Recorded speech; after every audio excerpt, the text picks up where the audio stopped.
ቁምጣህን አውልቀህ ሜዳ ላይ አውለብልባሃል የሚባል ነገር ሰምቻለሁ። ሺሻ ውስጥ ሁሉ እዛ ውስጥ ሁሉ የሚዘፈቁ ተጫዋቾች አሉ። እንደው ምን እያደረክ ነው? ምን እየሰራህ ነው? ዝውውር ላይ ቦነሳችንን እንሰራለን። ደላላ አለ። ያንተን ሀሳብ የሚሰሙ አሰልጣኞች በአንተ መሸነፍ እኮ ነገ አንገቱን የሚደፋ ሰው አለ። ጋሰውነት ቢሻው ባሰለጥንበት ጊዜ ነው ያን እድል እንኳን ያገኘው። ተከፈለ የምትቀብጥ ከሆነ አንተ ህንፃ እያለ ልክ የሀገሯ ሚኒስትሯ አምባሳደሯ የሆንክ ነው የሚመስልህ። ራሳችሁ ላይ ከሰራችሁ ዛሬ ሰው ምን አይነት ኑሮ ላይ እንደሚኖር እኔ አይቼዋለሁ። አሜሪካን ሀገር ትቀበላለህም ትሰጣለህም። ጨጓራ ከመላጥ ያለፈ ጠዋት አሰርቻለሁ ብሎ ተሳቦላ ቢራ ሊጠጣ ሄደው የድሬዳዋ ልጅ መሆን ነው የምፈልገው። ቡና ቤት ላይ እግርን ሰግለህ ስትጠጣ ስትዝናና፣ ከዛ ተነስተው ደግሞ ፕሮፌሽናል ተጫዋች ሆኑ አሉ። እንደዛ አይነት ኳስ እየተጫወትን ልንለወጥ አንችልም። ያን እውቀት እንዴት አገኘው ማለት 4 በረኛ ምን ያደርግልሃል? አሰልጣኞቹ ምን ይሉ ነበር ስለ አንተ? ለምንድን ነው የማትቀየረው ይላል። የድሬዳዋ ልጅ ሲባል ብዙ ሰው ቅድሚያ ይሰጣል። የድሬዳዋ ሰው በሙሉ ጫት የሚቅም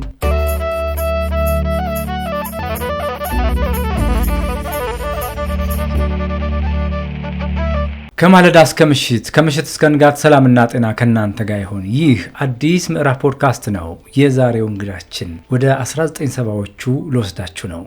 በኢትዮጵያ እግር ኳስ ታሪክ ውስጥ ትልቅ አሻራ ካስቀመጡ ሰዎች ውስጥ አንዱ ነው የዛሬው እንግዳዬ ቢተው አብሬ ይባላል። ስለ ኢትዮጵያ እግር ኳስ ስናነሳ ትልልቅ ስም ካላቸው ደማቅ አሻራ ካላቸው ሰዎች ውስጥ አንዱ ነው። ዛሬ የአዲስ ምዕራፍ እንግዳ ሆኖ ስለመጣ እጅግ በጣም እያመሰገንን ከእሱ ጋር የምናደርገውን ቆይታ አብራችሁ እንድትከታተሉ እንጋብዛችኋለን። ይሄን ፕሮግራም ሼር፣ ላይክ እና ሰብስክራይብ በማድረግ ለብዙዎች እንዲደርስ አድርጉልን። አብራችሁን ስለምትሆኑ ከወዲሁ እናመሰግናለን። የዛሬው እንግዳዬ በኢትዮጵያ ታሪክ ውስጥ በኢትዮጵያ እግር ኳስ ታሪክ ውስጥ በጣም ትልቅ ስም ያለ በእግር ኳስ ጨዋታ ወይ መጫወት ብቻ ሳይሆን በአሰልጣኝነት ያገለገልክ ቀደም ባሉት ጊዜ ስማችሁ የሚነሳ ያንተ ስም አሁንም ድረስ በሰዎች ጆሮ ውስጥ የተቀመጠ ግጥም የሚመስል ስም ቢተው አብሬ።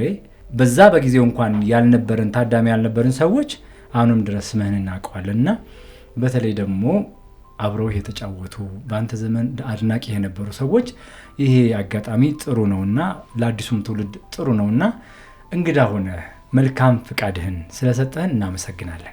በዚህ ፕሮግራም ተጋብዤ በአጋጣሚ የስፖርት አፍቃሪውን ቤተሰብ ሁሉ ሰላም ለማለት ፈልጋለሁ።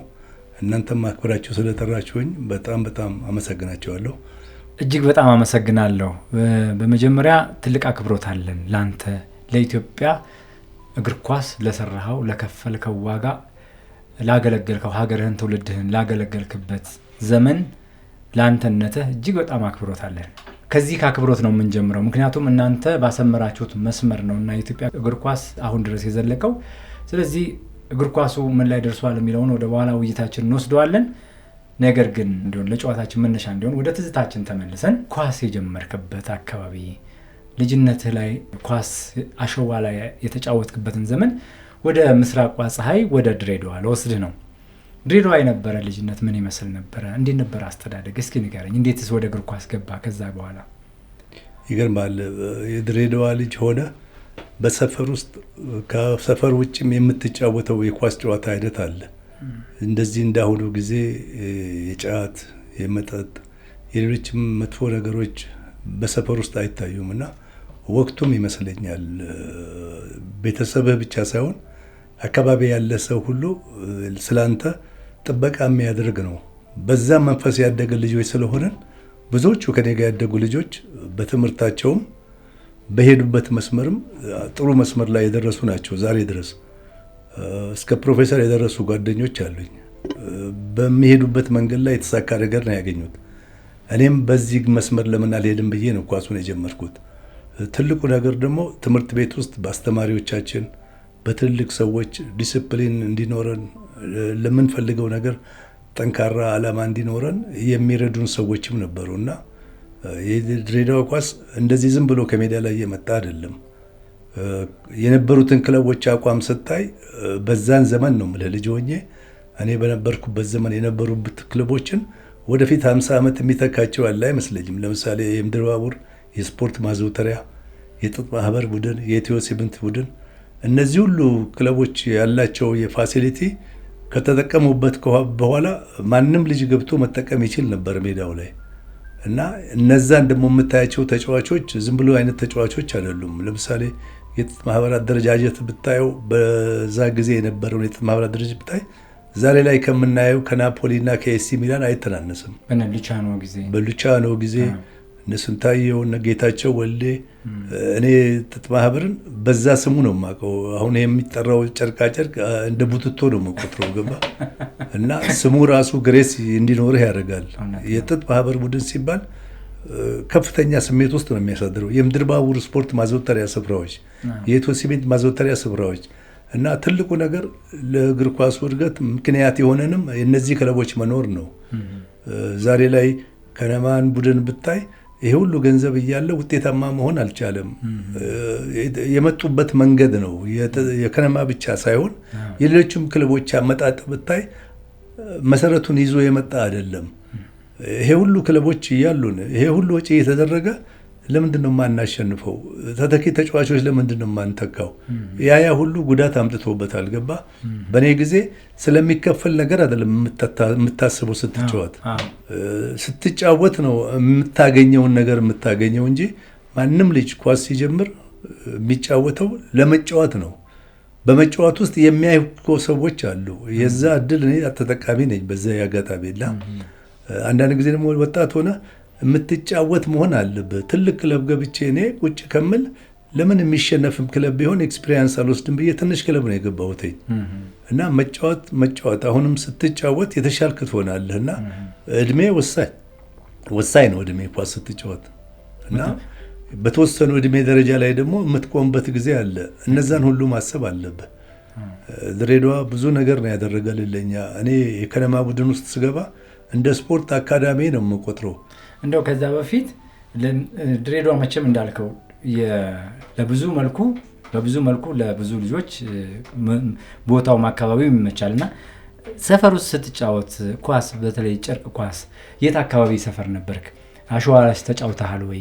ያችን ትዝታዋ ንገረኝና አስተዳደግህ የት ነው? ትምህርት የተማርክበት እዛው ድሬዳዋ ውስጥ ሃይ ስኩል ነው ኖትርዳም ነው የትኛው ቦታ ላይ ነው? እሱን አስታውሰንና። ሰፈሬ ድሬዳዋ ፍልውሃ ውስጥ ነው። ያው አዲስ ከተማ በሚባል ይጠቃለል እንጂ እኔ ብዙ ጊዜ የኔ አድራሻ ወደ ፍልውሃ በሚለው አካባቢ ነው። የምንጫወተው ሰፈር ውስጥ ነው። ከሰፈር ደግሞ ወጣ ብለን አሸዋ ላይም እንጫወታለን። ከአሸዋ በኋላ ደግሞ ሰፈር ለቀን ከሌሎች ቲሞች ጋር እንጫወታለን እና ለምሳሌ ቅዳሜና እሑድ ቤት ምሳ አትጠብቅም፣ ወተን መጫወትና ሲመሽ መግባት ነው እና ሳንወደው በግድ ወዳልነበርንበት ኳስ ተጫዋችነት ነው ያስኬደን። ትምህርት ቤት የተማርኩትኝ ድሮ ሉል መኮንን ኃይለሥላሴ አንደኛ ደረጃ ትምህርት ቤት ይባላል። ወደ መጨረሻ ላይ ጀግኖች ምስራቅ ጀግኖች ተባለ። የሁለተኛ ደረጃ ትምህርት ቤትንም የድሬዳዋ አጠቃላይ ሁለተኛ ደረጃ ትምህርት ቤት ነው። ደስ የሚል ሁሉም ትምህርት ቤቶች የእግር ኳስ ሜዳ አላቸው። የእግር ኳስ ሜዳው ደግሞ ጎሉን ማግኘት ለእኔ ትልቅ መንፈስ ፈጥሮልኛል እና ትምህርት ቤት ከተለቀቅን በኋላ ተማሪ ወደ ቤቱ ሲሄድ ተጠራርተን የምንጫወት ልጆች ነበርን። ትምህርት ቤት ውስጥ ሲመሽ ነው ወደ ቤት የምንሄደው እና የዛን ጊዜ ዳኛ የለም። የመጨረሻውን ጨዋታ የሚሸኘን አላሁ አክበር በሚለው ነው የምንለያየው እና ከዛ ሲነጋ ነገም ትምህርት ቤት ነህ። ብዙ አስተዋጽኦ ያደረገልን የትምህርት ቤታችን ሜዳ ነው እና በትምህርት ቤቱ ደግሞ ደስ የሚለኝ ትምህርት ቤቱን ወክዬ የሀረጌ ትምህርት ቤቶች እግር ኳስ ውድድር ዓመታዊ ውድድር አለ እና እዛ ላይ የተዳበረ ነገር ነው። ዝም ብሎ የመጣ ኳስ ጨዋታ አይደለም እና ስትጫወት ደረጃውን የጠበቀ ኳስ ነው እኛ ያገኘ ነው። እነዛ ነገሮች የሉም አሁን ኳስ ጨዋታ ላይ ደግሞ ዝም ብሎ ከመጫወት ባሻገር ትንሽም ቢሆን የኤዱኬሽን ባክግራውንድ በረታ መሆን አለበት። እኔ ብዙ የኔ ጓደኞች ወደ ትምህርቱ ሲያደሉ እኔ ኳሱ ላይ ነው መንፈሴ ብዬ በኳሱ ነው የቀጠልኩትኝ እና የትምህርት ቤት ስፖርት ዛሬም ድረስ ግምት ሊሰጠው የሚገባ ነው እና ይሄ ነው መነሻዬ። በጣም ግሩም። ድሬዳዋ እንግዲህ ስትጫወት አብረው አሸዋ ላይ የተጫወቱ ሰፈር ውስጥ ለምሳሌ ለጋሃሬም ገንደቆሬም ዲፖ መሄዳችሁ ስትጫወቱ አብረው የነበሩ ልጆች ይኖራሉ። ከዛ አድጎ ወደ ክለብ የገባ ወይ ደግሞ ወደ ትልልቅ ደረጃ የገባ ተጫዋች የምታስታውሰው ይኖራል? አብረውኝ ካደጉ ተጫዋቾች በአብዛኛው መንፈሱ ጥሩ አልነበረም።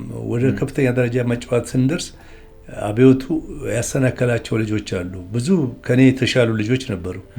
እኔ እድሉን አገኘሁኝ።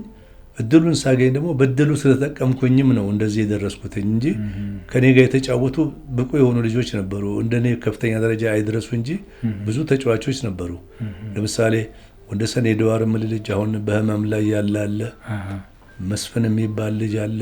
ሰለሞን አብዶ አብሮኝ ካደጉ ሻውል በህይወት የሌለ ልጅ ነው እና እነዛ ልጆች ጎይቶም የሚባል አለ ከነማ ውስጥ እና መንፈሱን የቀየረብን የአብዮቱ ነው እና አንዳንዶቹ ልጆች ከኳሱ እንዲሸሹ አደረጋቸው የአብዮቱ መንፈስና እኔ ደግሞ በዛ ጊዜ ገና ብቅ መልበት ሰዓት ስለነበረ በባዶ እግሬ የምጫወትበት ጊዜ ነው እና ያቺን ጊዜ ካለፍን በኋላ ለምን ኳስ አልጫወትም ትምህርት ቤትም ጥሩ አልሆንኩኝም አልኩና በኳስ ነው መንፈሴን የቀየርኩትኝ።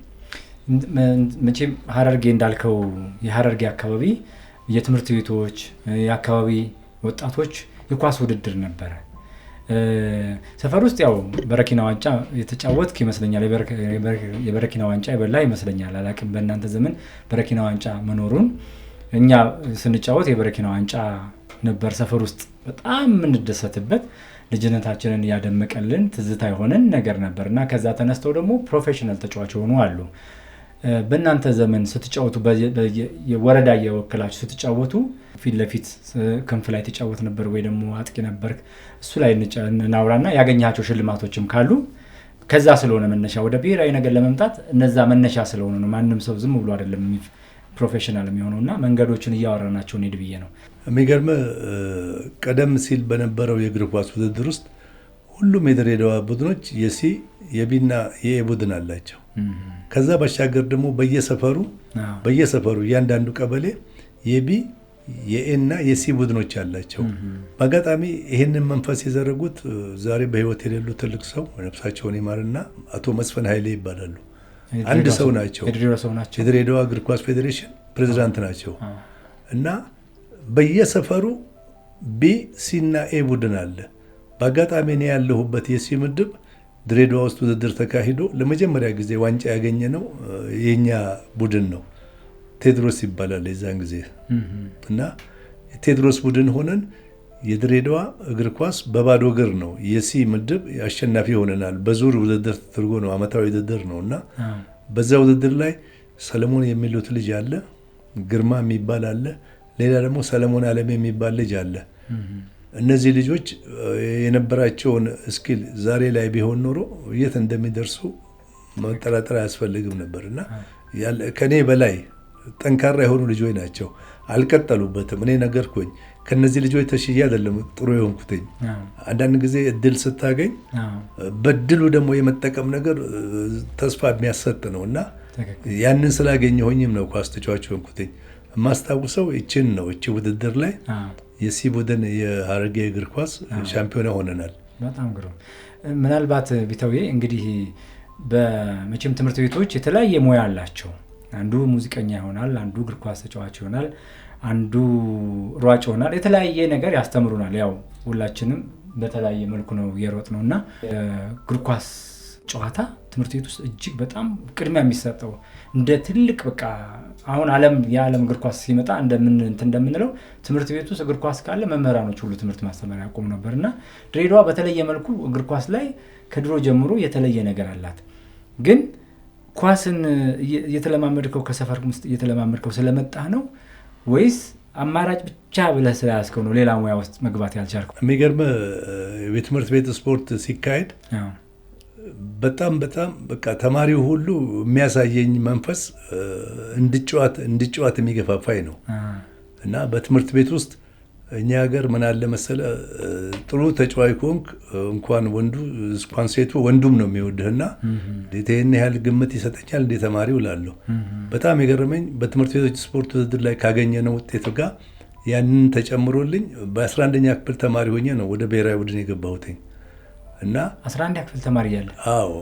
እና ለኢትዮጵያ ብሔራዊ ቡድን? አዎ ለኢትዮጵያ ብሔራዊ ቡድን ከ11ኛ ክፍል ሆኜ ነው ወደ ሩሲያ የሄድኩት ለመጀመሪያ ጊዜና በዛ ጊዜ ነገ ስለምን ኳስ ተጫዋች አልሆንም የሚል መንፈስ አሳደረብኝና በኳሱ ቀጠልኩኝ። የ11ኛ ክፍል ተማሪ እያለ የብሔራዊ ቡድን ወክለ ወደ ሩሲያ እንደሄድክ ነግረኸኛል። ምናልባት እሱ ከሆነም ደግሞ ከድሬዳዋና ከሀረርጌ አካባቢ ያስወጣህ ከሱ እንቀጥላለን። ከትምህርትን ድሬዳዋ ሃይ ስኩል ወይ ደግሞ ሁለተኛ ደረጃ ከተማርክ በኋላ ወደ አዲስ አበባ ነው ብዙ ጊዜ የሚመጣው። ተጫዋቾች ብዙ ጊዜ ከድሬዳዋ ወደዚህ ይመጣሉ። ግን ደግሞ ድሬዳዋ ብዙ ፋብሪካዎች ስለነበሯት ብዙ ቡድኖች ነበሩ፣ ብዙ ትልልቅ ስም ያላቸው ተጫዋቾችም ነበሩ ድሬዳዋ ውስጥ። እዛው ነው የቀጠልከው? የብሔራዊ ቡድን ተሳትፈህም ድሬዳዋ ነው የቀጠልከው ወይስ ወደ አዲስ አበባ መጣ? እስቲ እሱ ላይ እናውራ። ገጠመኞችህንም አውራኝ። እዛው ላይ አስደሳችም አሳዛኝም ገጠመኞች ይኖራሉ በመምረጥ ባለመመረጥ መካከል። የሚገርም የ11ኛ ክፍል ተማሪ ሆኜ ሩሲያ ሄጄ ስመጣ ለብሔራዊ ቡድን መጫወት የሚያበቃ ብቃት ሆኖኝ አልነበረም። አንዳንድ ጊዜ አሰልጣኞች የሚታያቸው ነገር አለና ሄጄ አንድም ጨዋታ አልተጫወኩኝም። ለመጫወት ወደፊት እውቀቱ እንዲኖረኝ ብርታት እንዲኖረኝ ተምረህ እንድትመጣ አይነት ብሎ ነው መንግስቱ ሲወስደን። መንግስቱ ወርቁ ነበር አሰልጣኝ። ከዛ ወደ ድሬዳዋ ነው የተመለስኩት ከሩሲያ መልስ። ትምህርት ቤት መጨረስ ነበረብኝ። ወደ ብሔራዊ ቡድን ሲጠራኝ 1 ዓመት ትምህርቴን ልጨርስ አለዚያ ከቀጠልኩኝ ብሔራዊ ቡድን ውስጥ ትምህርት አልጨርስም አልኩና የ12ኛ ክፍል ትምህርቴን ከነማ እየተጫወቅኩኝ ጨረስኩኝና ቀጥታ የጥጥ ማህበር ቡድን ውስጥ እንድገባ ኮሚቴዎች ያናገሩኝ። በዛ ጊዜ የነበሩት ተጫዋቾች እዛ ውስጥ ብገባ አንዱንም ተጫዋች ማሳረፍ አልችልም። ብቃት ያላቸው ከኔ የተሻሉ ቡድን ያለው ቲም ነው። እኔ ብሔራዊ ቡድን ስለተመረኩኝ ብቻ ሳይሆን ድሬዳዋ አካባቢ ችሎታ እያላቸው እይታ ያላገኙ ብዙ ሰዎች አሉ እና ያንን እድል ለምን አበላሻለሁ? አዲስ አበባ ሄጄ ዝቅ ያለ ቲም ልግባ አልኩና ትምህርቴን ስጨርስ ህንፃ ነው የገባሁትኝ እና ህንፃ ኮንስትራክሽን ስገባ የጊዮርጊስ ቡድኖች ሰከንድ ዲቪዥን ናቸው። ኢንስትራክተር መንግስቱ ወርቁ ሲጠራ ወደ ብሔራዊ ቡድን ያን እውቀት እንዴት አገኘው? ማለት 11ኛ ክፍል እያለ ትምህርቴን ልጨርስ ብሎ ማለት ጉጉት ነበረ። በልጅነታችን የተሰጠንን እድል መጠቀም ነው እንጂ የምንፈልገው ትምህርቴን ልጨርስ ብሎ ማሰብ። አማካሪ ነበረ ቤተሰብ ወይስ እንዴት አሰብከው? እሱን የሚገርመ ወደ ሩሲያ ከመሄዳችን በፊት መንግስቱ ወርቁ ከነማ ውስጥ ያንግ ተጫዋቾችን እድል ይሰጣል እና በወቅቱ የመጣው የድሬዳዋ አሰልጣኝነት የጀማሪዎች ኮርስ ሊሰጥ የመጣ ጊዜ ነው እና ኮርስ ሊሰጥ ሲመጣ ምን አይነት ክለቦች አሉ ብሎ ነው ክለቦችንም የዞረ ያይ ነበር እና በአጋጣሚ መጥቷል። እዛ አልተነገረኝም። እኔ ልምምድ ስናደርግ አይቶ ፒክ አደረገኝ ከነዛ ሁሉ ተጫዋቾች እና ጠራኝ። በዚህ መቀጠል አለብህ፣ ራስን ጠብቅ ምናምን አለኝ። አንድ ጉዞ ነበረ። እዛ ጉዞ ላይ ጋበዘኝ። አዎ እና አሰልጣኝነት ኮርስ ሊሰጥ መጥቶ ነው። ትምህርቴን ሳልጨርስ ብሔራዊ ቡድን መግባት የለብኝም ያልከውን እውቀት ቤተሰብ ነው ያማከረ ወይስ በራሴ ነው ገባ? አንዳንድ ጊዜ 11ኛ ክፍል ሆኜ ብሔራዊ ቡድን ከገባሁኝ በኳሱ ከቀጠልኩኝ እጠፋለሁ አልኩና መንግስቱም ነገርኩትኝ። ይቺን ዓመት ጃምፕ ላርግ ትሬኒንግ አደርጋለሁኝ፣ ከነማ እጫወታለሁኝ፣ ግን የ12ኛ ክፍል ትምህርቴን መጨረስ አለብኝ። ከዛ በኋላ ግን በቃ ትምህርቱ ጋር በቀጥል የተሻልኩ ተማሪ መሆን እንደማልችል ከጓደኞቼ ረዳ ነበር። አብሮኝ ያሉ ጓደኞቼ ትምህርታቸው ላይ በሄዱበት መስመር ሄዱና ጥሩ ሆኖ እኔ ስለምን በኳሱ ጥሩ አልሆንም ብዬ አሁንም መጫወት የሚለው መፈክር ይዤ ቀጠልኩኝና ራሴን ለኳሱ ሰጠሁኝ። አሁንም ድረስ ኳሱ ላይ ነኝ። በጣም ደስ የሚልህ እኔ አሁን ወረቀት በሚለው ነገር አላምንም። ከዛ ከብሔራዊ ቡድን ስመለስ ከነማን አሰልጣኝም ነበርኩኝ እየተጫወኩኝ በማሰልጠንም ነው። አሰልጣኛችን አለ፣ ግን አሰልጣኛችን ብዙ እውቀቱ የለውም። ኦርጋናይዝ ነው የሚያደርግልን ነገር የሚፈጥረው ስሜት ቀላል አልነበረም። አሰልጣኝ ሽፈራው ይባላል። የቡድን መሪያችን አቶ ጆቫኒ ነው። ጆቫኒ ባርባሮ የከነማ ቡድን አባል ነው። የበላይ ጠባቂም ነው።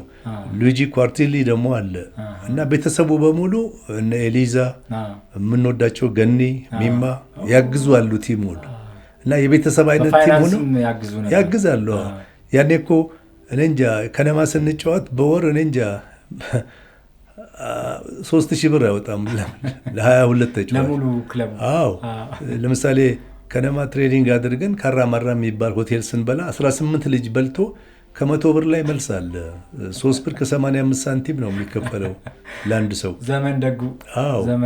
እና ያንን መልሱን እዛ አጂፕ የሚባል ባር አለ፣ እዛ ጋ ነው የምናጠፋት እና ስለሚበት በላው አይደለም የምታስበው። እዛ ጋ ትሬኒንግ አድርገን መጥቶ ተጫውቶ ወንድማችነትና ፍቅር እንድንመሰረት ነው ያደረጉት እነዚህ ሰዎች።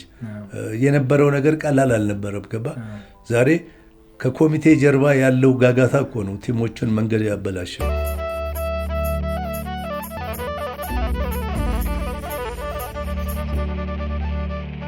እንደው ቢተውዬ የድሬዳዋ ልጅነት ላይ እስቲ ያውራኝና ድሬዳዋ ማደግ ብዙ ሰው ይመኛል፣ ድሬዳዋን ይፈልጋታል። ድሬዳዋን በምን መልኩ ነው የምትፈልገው? ለምን እንደሆነ አላውቅም። የድሬዳዋ ልጅ ሲባል ብዙ ሰው ቅድሚያ ይሰጥሃል፣ እድል ይሰጥሃል፣ ይወድሃል፣ ያከብራል፣ ሊጠጋህ ይፈልጋል። እና ስለ ድሬዳዋ ልጅነት ትንሽ በለኝ። ቢገርምህ ድሬዳዋ ውስጥ ለምሳሌ እኔ ኳስ ስጫወት ሰፈርተኛ ሁሉ ጓደኞች ሁሉ ከልብ ነው የሚወዱ።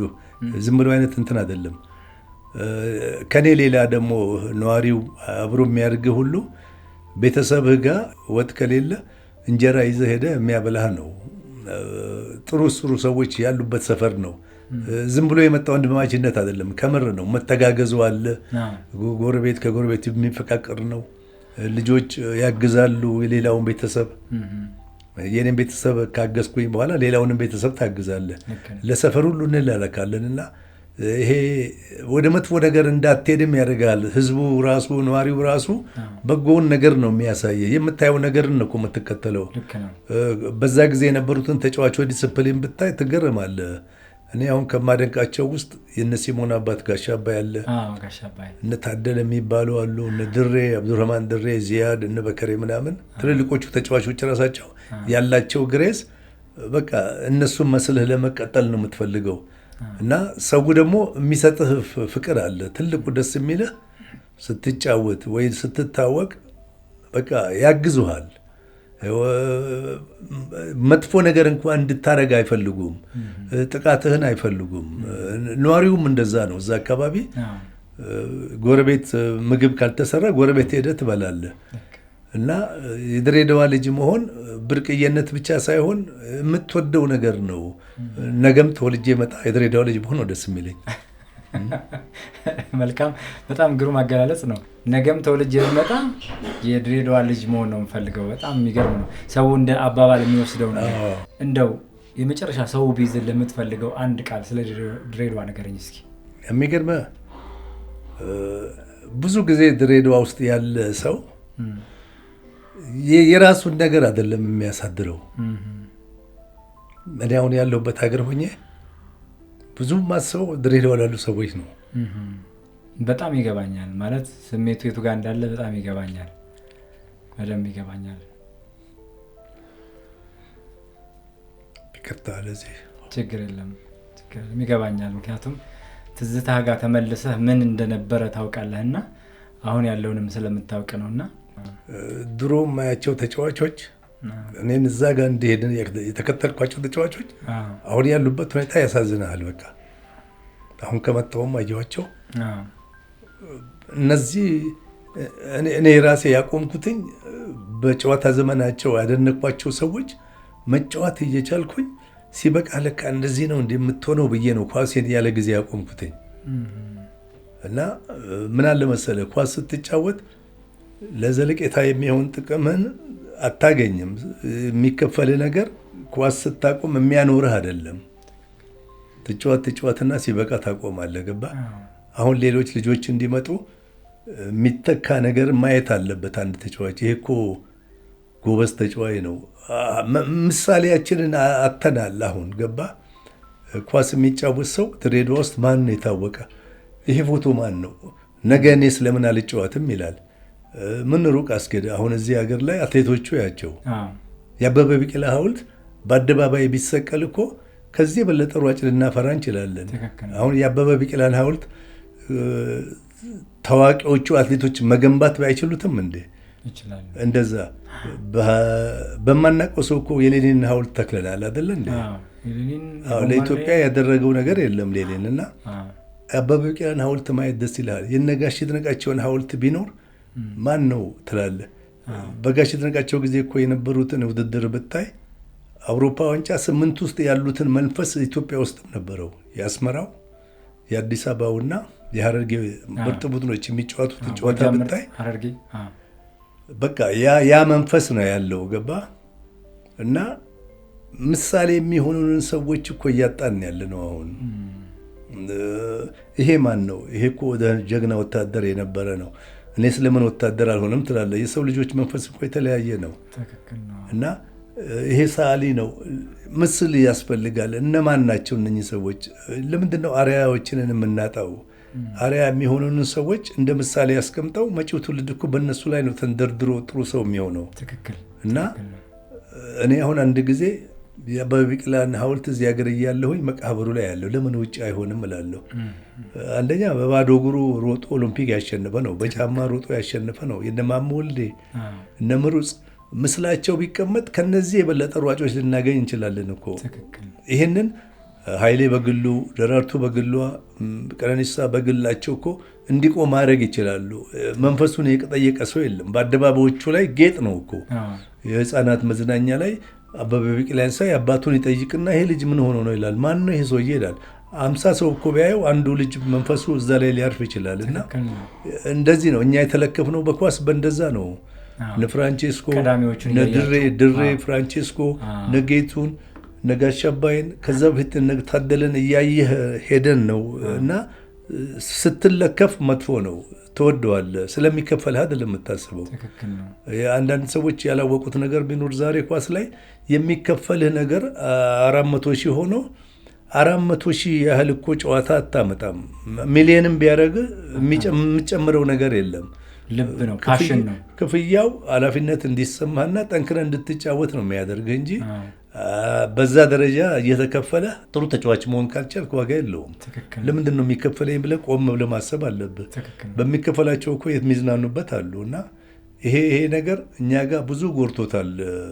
የክፍያው ነገር ጥሩ ነው።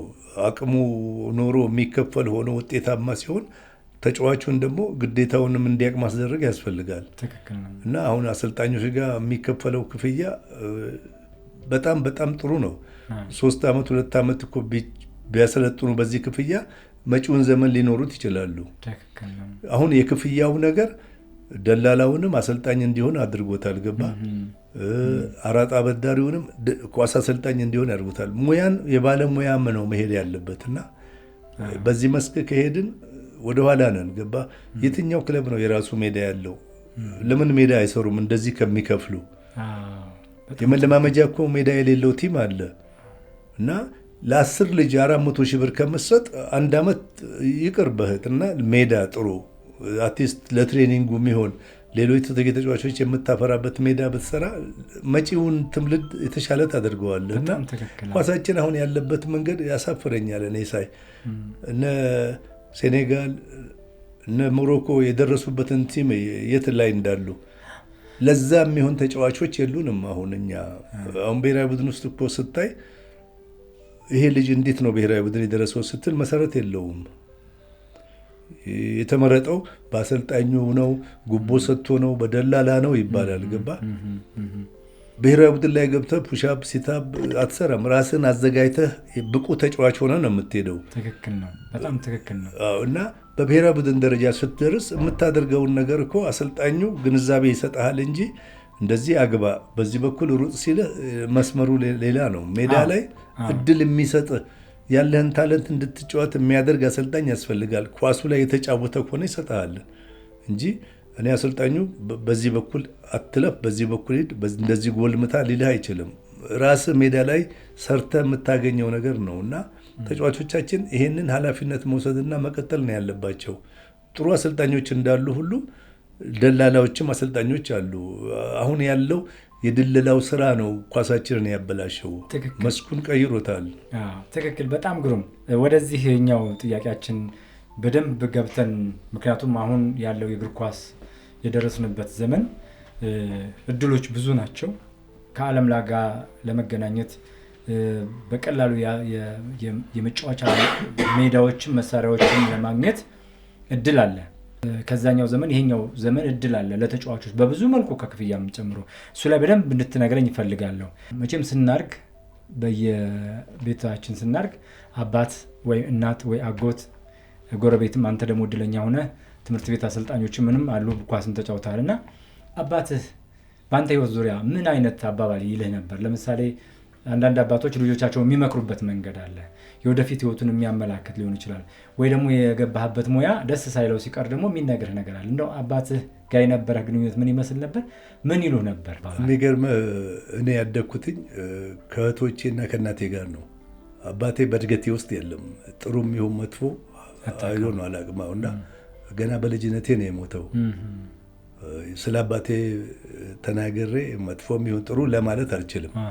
በእድገቴ ውስጥ ስለሌለ ነው ይሄንን። ስለዚህ ወደ እናት ነው የምንወስደው። እናቴና እህቶቼ ናቸው ያሳደጉኝም። መልካም። እስቲ እናትህስ በኳስ ህይወት ውስጥ ስትገባ በትምህርት ቤት ውስጥ የነገ ህይወትህን አቅጣጫ የሚያሳዩ ንግግሮች ወይ ደግሞ ያለህበት ሙያ ሳይጥማቸው ቀርቶ ተው በዚህ በኩል አትሄድ ምናምን የሚሉህ ነገር እንደው ካለ፣ እነዚህ ነገሮች ቀላል ይመስላሉ፣ ግን ማንነታችን የተገነባው ልጅነታችን ላይ ነው። ልጅነታችን ላይ የሚኮተኩቱን ሰዎች ነው ዛሬ እንድንቆም ዛሬ እንድንኖር ትዝታችንን እየተመለሰ እንድናስታውስ የሚያደርገን እና እንዲህ ላይ ነበር እኮ እንድንል የሚያደርጉን ማለት ነው። እናትህ ምን ይሉ ነበር? እህቶችህ ምን ይሉ ነበር? አሰልጣኞቹ ምን ይሉ ነበር ስለ አንተ?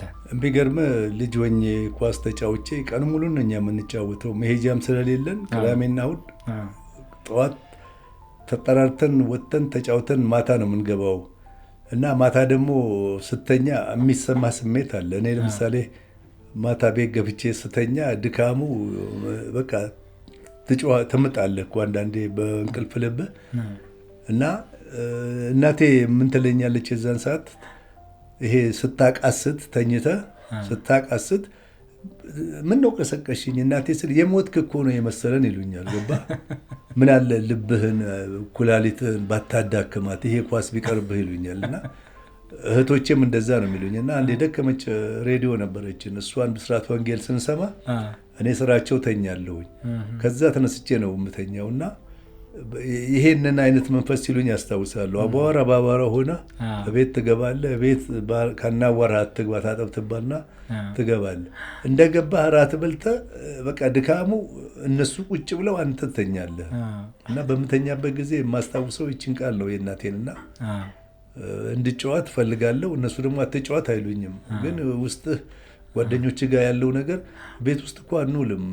እኔ ሰፈር የነበርን ጊዜ ቤት ውስጥ ተያይተን የሰፈር ልጅ ወጥተህ ተጫውተህ መምጣት ነው በቃ። ሌላ ነሄጃ የለም። ይሄ አሁን ጊዜ ያለው ሺሻ፣ ጫቱ፣ ቢራው፣ መጠጡ የለም። ያኔ ስነ ስርዓት አለ እያንዳንዱ ልጅና እሱ ነው ትውስ የሚል ቤተሰብ ያካባቢ። አሰልጣኝህ ጋር ለምሳሌ አሁን ኳስ እየቻልክ አይን ውስጥ መግባት ስትጀምር አሰልጣኞች በተለየ መልኩ ያዩሃል። በኋላ እመጣበታለሁ። ኢንስትራክተር መንግስቱ ወርቁ ያለህን ጨምሮ ማለት ነው። እንደው ነገህን አይተው በርታ ቀጥል ምናምን የሚሉ ብቻ አባባሎች አሉ፣ አእምሮ ውስጥ የማይጠፉ ቃላቶች አሉ። እንደው ማን በመምህር ደረጃ ሊሆን ይችላል፣ በትምህርት ቤት ወይ ደግሞ በክለብ ደረጃ ስትጫወት ያለ አባባል ማን አለ? እንደው አሁን የሚገርም በባዶ እግሬ ስጫወት ሳጠፋ ሁሉ የሚያርመኝ የነበረ በስሙ ሜዳ ተሰይሞለታል። ተስፋዬ ሜዳ ይባላል ድሬዳዋ ውስጥ እና በራሱ መስመር የቢ ቡድን የኤ ቡድን ሰርቶ የሚያጋጥመን ልጅ ነበር እና ምሳ ሰዓት ላይ ይቆማል። ከምሳ በኋላ ተሳቧላ ላይ ወደ 9 ሰዓት አካባቢ ደግሞ ይጀመራል እና ፕሮግራም አድርጎ የሚያጫውተን ስናጠፋ የሚያርመን መሰረት ያስያዘን ነው። በባዶ እግር ስንጫወት ዝም ብለን ህገወጥ የሆነ ጨዋታ እንድንጫወት አይፈልግም እና መሰረታዊ የሆነ የሚችለውን ያስተማረን ነው። ከዛ በኋላ ደግሞ ከሱ ተለይቼ ከነማ ስገባም አሰልጣኝ ብቻ ሳይሆን እነኚህ ያልኩ ሰዎች ጆቫኒ ባርባ ነው በቃ እዛ ሰፈር አካባቢ ወጥቼ እነሱ ጋር እንድሆን ሽፈራው አለ ልዩጂ ቤተሰቦቻቸው እነ ገኔ ሚማ እነ ኤሊዛ ምናምን ይረዱኝ ነበረ። በቃ ያም ነው ደግሞ ያገዘኝ። በአመጋገብህ ደግሞ ከተደላደለ ቤተሰብ ከመጣ የተሻልክ ትሆናለህ እና እኔ ቤተሰቦቼ ጋር ሆኖ ጥሩ ነገር አላገኝም ነበረ። እነ ጆባኒ ጋር ከገባሁኝ በኋላ እነ ገኒ እነ ሉዊጂ ያበሉኝ ነበረ። በተለይ እነ ሚማ ጋር በቃ የምበላው ምግብም ከነበርኩበት ወዳልነበርኩበት እንድለወጥ ነው ያደረገኝ። አመጋገብ ለስፖርተኛ ወሳኝ እንደሆነ ነው ያወቁትኝ ከነማ ውስጥ ሆኜ ነው እና እነሱ የተደላደለ ቤተሰብ ናቸውና ከተደላደለ ቤተሰብ ውስጥ ገብተህ የተደላደለ ነገር ስታገኝ የተደላደለ ኑሮ ሊኖርህም ይችላል እና ኳሱ በአመጋገቤ ቀይሮኛል እና ያ ለእኔ ሞራል የሰጠኝ ዛሬ ድረስ የማደንቃቸው የምወዳቸው ናቸው። ጆቫኒ ምን ነበረ? እንደው አብሬ ነበር የምኖረው ከነ ጆቫኒ ጋር። ምን ነበር አባባል ደረጃ እግር ኳስ አቅምህን አይቶ እንዲህ ብሎ ይነግራል። አንተ ትልቅ ትሆናለህ፣ አንተ እንደዚህ ትሆናለህ የሚሉ አባባሎች አሉ አይደል? እንደው ምን ይለናል? እነ ጆቫኒ ጋር ስገባ ራሱም የሚለው ነው። ቢተው አሰልጣኝ አይፈልግም ይላል። በቃ እኔ ጠዋት ተነስቼ እሰራለሁኝ። ጠዋት ተነስቼ የራሴን ኤክሰርሳይዝ እሰራለሁኝ። ተሳብ በኋላ ደግሞ የቲሙ ኤክሰርሳይዝ አለ እና የሚበላውን ነገር ስለማቅ የሚደረግልኝን ነገር ስለማቅ እነሱ ደግሞ ስለሚረዱኝም በመርዳት የምችለው በእኔ ጥሩነት መሆን እንደሆነ አውቃለሁኝ እና ያግዙኛል። የምበላውን ነገር ያዘጋጁልኛል። ይሄ አይበላም ይሄ ነው ይሉኛል። በጣም ነው የሚያግዙኝ እና እንደዚህ እየተደረገልኝ እኔስ ክሬዲቴ ምንድን ነው ለነኚህ ሰዎች እያልኩኝ ጥሩ መሆንን ነው የምመኝ የነበረው እና እሱ አግዞኛል። ትምህርት ቤት ከመግባቴ በፊት ጠዋት ተነስቼ ኤክሰርሳይዝ ሰርቼ ነው ወደ ትምህርት ቤት የምሄደው እና ከትምህርት ቤት መልስ ረፍት አደርጋለሁ። ምሳ በልቼ ረፍት አደርጋለሁኝ። ጓደኞች አሉኝ፣ ትምህርት ቤት አብረው የሚያጠኑ ጓደኞች አሉኝ እና እኔ እግሬ ላይ ነው በቃ ችሎታዬ እና እናንተም ትምህርታችሁን እላቸው ነበርና አዎ